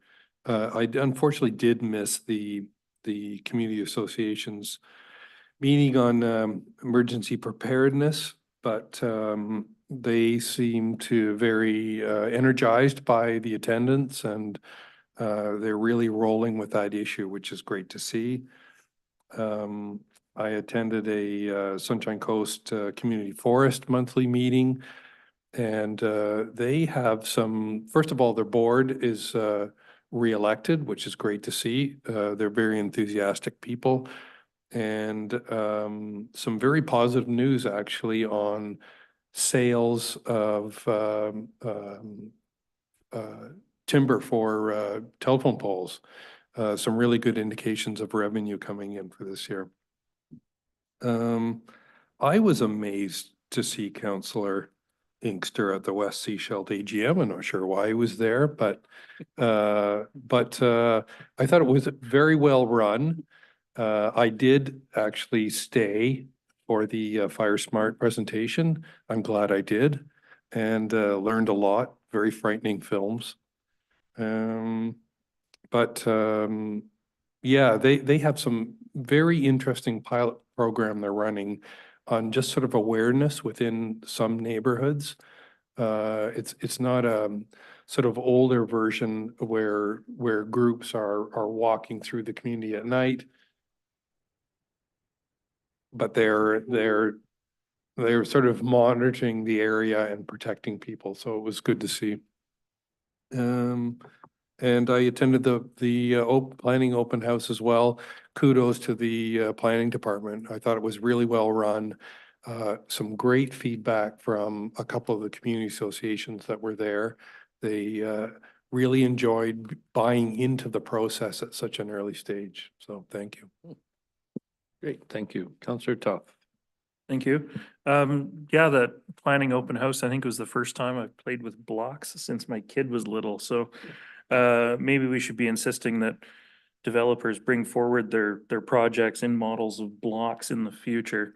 I also attended most of the SCAF Emergency Preparedness Town Hall. I did have to duck out early, but I didn't want to leave. The group did a really good job of putting it on. The mayor delivered a good message at that one, introductory remarks. And I look forward to what they come forward with next. Also went on that Powell River trip that Councillor Rowe touched on. And the only other thing I have to report is that I attended a Southern Sunshine Coast Tourism Advisory Committee meeting. It's a long one, but we got a sneak peek at some of the campaigns that Sunshine Coast Tourism will be running, including being water wise and how they can help ensure visitors and locals and guests of locals are all aware of where we are with our water restrictions, what they need to do to conserve. We did have a bit of a conversation around recognizing that while it's great that the Airbnbs and the hotels have information, a little more work needs to be done on making sure that locals have information for when they've got their cousin or sisters or parents coming to visit them. So there'll be a little bit more coming forward on that. And then, of course, one thing to remind folks on is that Sunshine Coast Tourism doesn't specifically promote the Sunshine Coast as a tourism destination during the summer. They are very well aware that we have lots of people coming here. And they're very well aware that we have water and ferry and highway issues. And so they spend the majority of their destination marketing on the shoulder and winter months to help try and increase tourism during the non-peak period. So that's it for me. Thanks. Thank you. Okay. I think, yeah, I'll just give you a couple of things. It's almost 2 weeks ago, I had a real treat. I met with two Sechelt elders and another lady. They all went to school together, and they're older than me, which makes them very old. And it was just fun to hear them talk about what it was like growing up. I wanted to acknowledge the volunteers because I think this last couple of weeks has been particularly significant with the community forest. As Councillor Shepherd said, the director is stepping up, and of course West Sechelt and the whole group that came together. My encouragement to them was it was a Saturday afternoon where people were out doing Saturday afternoon things or working or busy, and maybe they could redo it again soon in the evening. So I'd love to support them and help them with that. Sadly, the provincial hazard update that was scheduled for Monday was postponed due to the forest fires in Fort Nelson, which if you haven't been paying attention, the fire is closer than from here to where any of us live. Well, sorry, one of us lives closer. It's like 1.6 kilometers this morning from Fort Nelson. And then I've been off coast for the last 3 days. I took a friend to Victoria and wandered around and met a few politicians as well. They're everywhere. So that's my report. Oh, anything? Then we go to, we've got the Bear Alliance item 10.1. Can we do this quickly? Because I'm aware we're coming up on 10 o'clock. If council has appetite to endorse the UBCM resolution, it would provide support for the Bear Alliance and other organizations who are trying to make a change with respect to the treatment of bear cubs. Right. The motions can be endorsed as presented or not at council's discretion. Well, that's why I'm asking, because there's a lot wrapped into this, the overall premise, but I wasn't sure where council stands. Yes, please. Thank you. I guess I just have a quick question in that it's already a resolution that's going to be coming to UBCM. And we haven't really talked about any sort of a strategy on if we should be block voting or whatever when we get to UBCM. Voting is usually a free vote, so to speak. I'm interested in hearing more about this. I don't know that I'd want to necessarily commit us to endorsing it today. Right. But I don't know what purpose us endorsing it today would really serve, other than to add another community to the list that they probably have extensive listings of already. Yes, that was sort of my sense. I wasn't sure where we would take it. So what would you, got a suggestion? You wanna come and tell Yeah, us? so like- Oh, invite, Yeah, just invite them to come and tell us because it's going anyway. This is not time sensitive. well, they've got to get their stuff into UBCM within the next few weeks. It'll just be our community adding Yeah. ourselves to a list Right. on the thing that's already in front of UBCM. Okay, so I'm sensing, unless somebody's standing up saying, I want to really get it done today, that we can perhaps defer this. Yes, so what, is that a motion to defer? Okay. Is there a seconder? Sorry, follow the- Okay, thank you. So we can discuss deferral.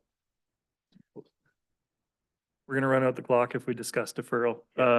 I was just I heard Councillor Inkster make words that sounded like a motion to invite the Sunshine Coast Bear Alliance to come to council to talk a little bit more about what this Right. resolution might mean, but yeah. And we'll take that as given. I think that we will tell them we've deferred it and see if they would like to come and present.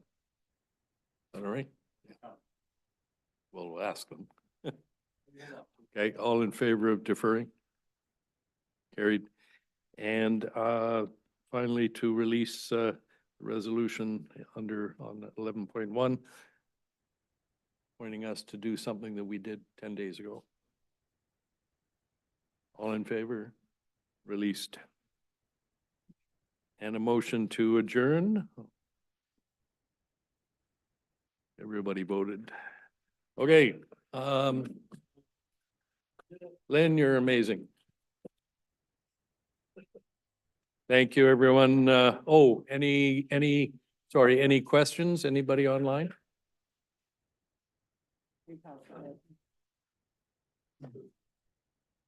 Yes, yeah. Yes, Sandy, you can, we'll just unmute you in just a second.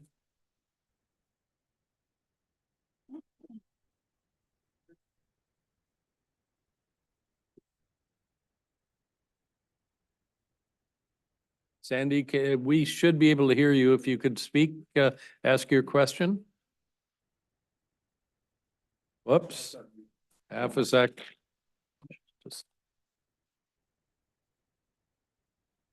Sandy, could you try again? You'll need to click a button to unmute. There should be a prompt that pops up asking you to unmute.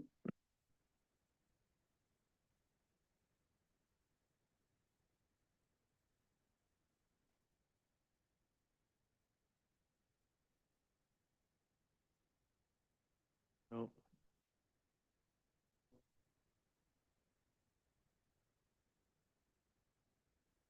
She is still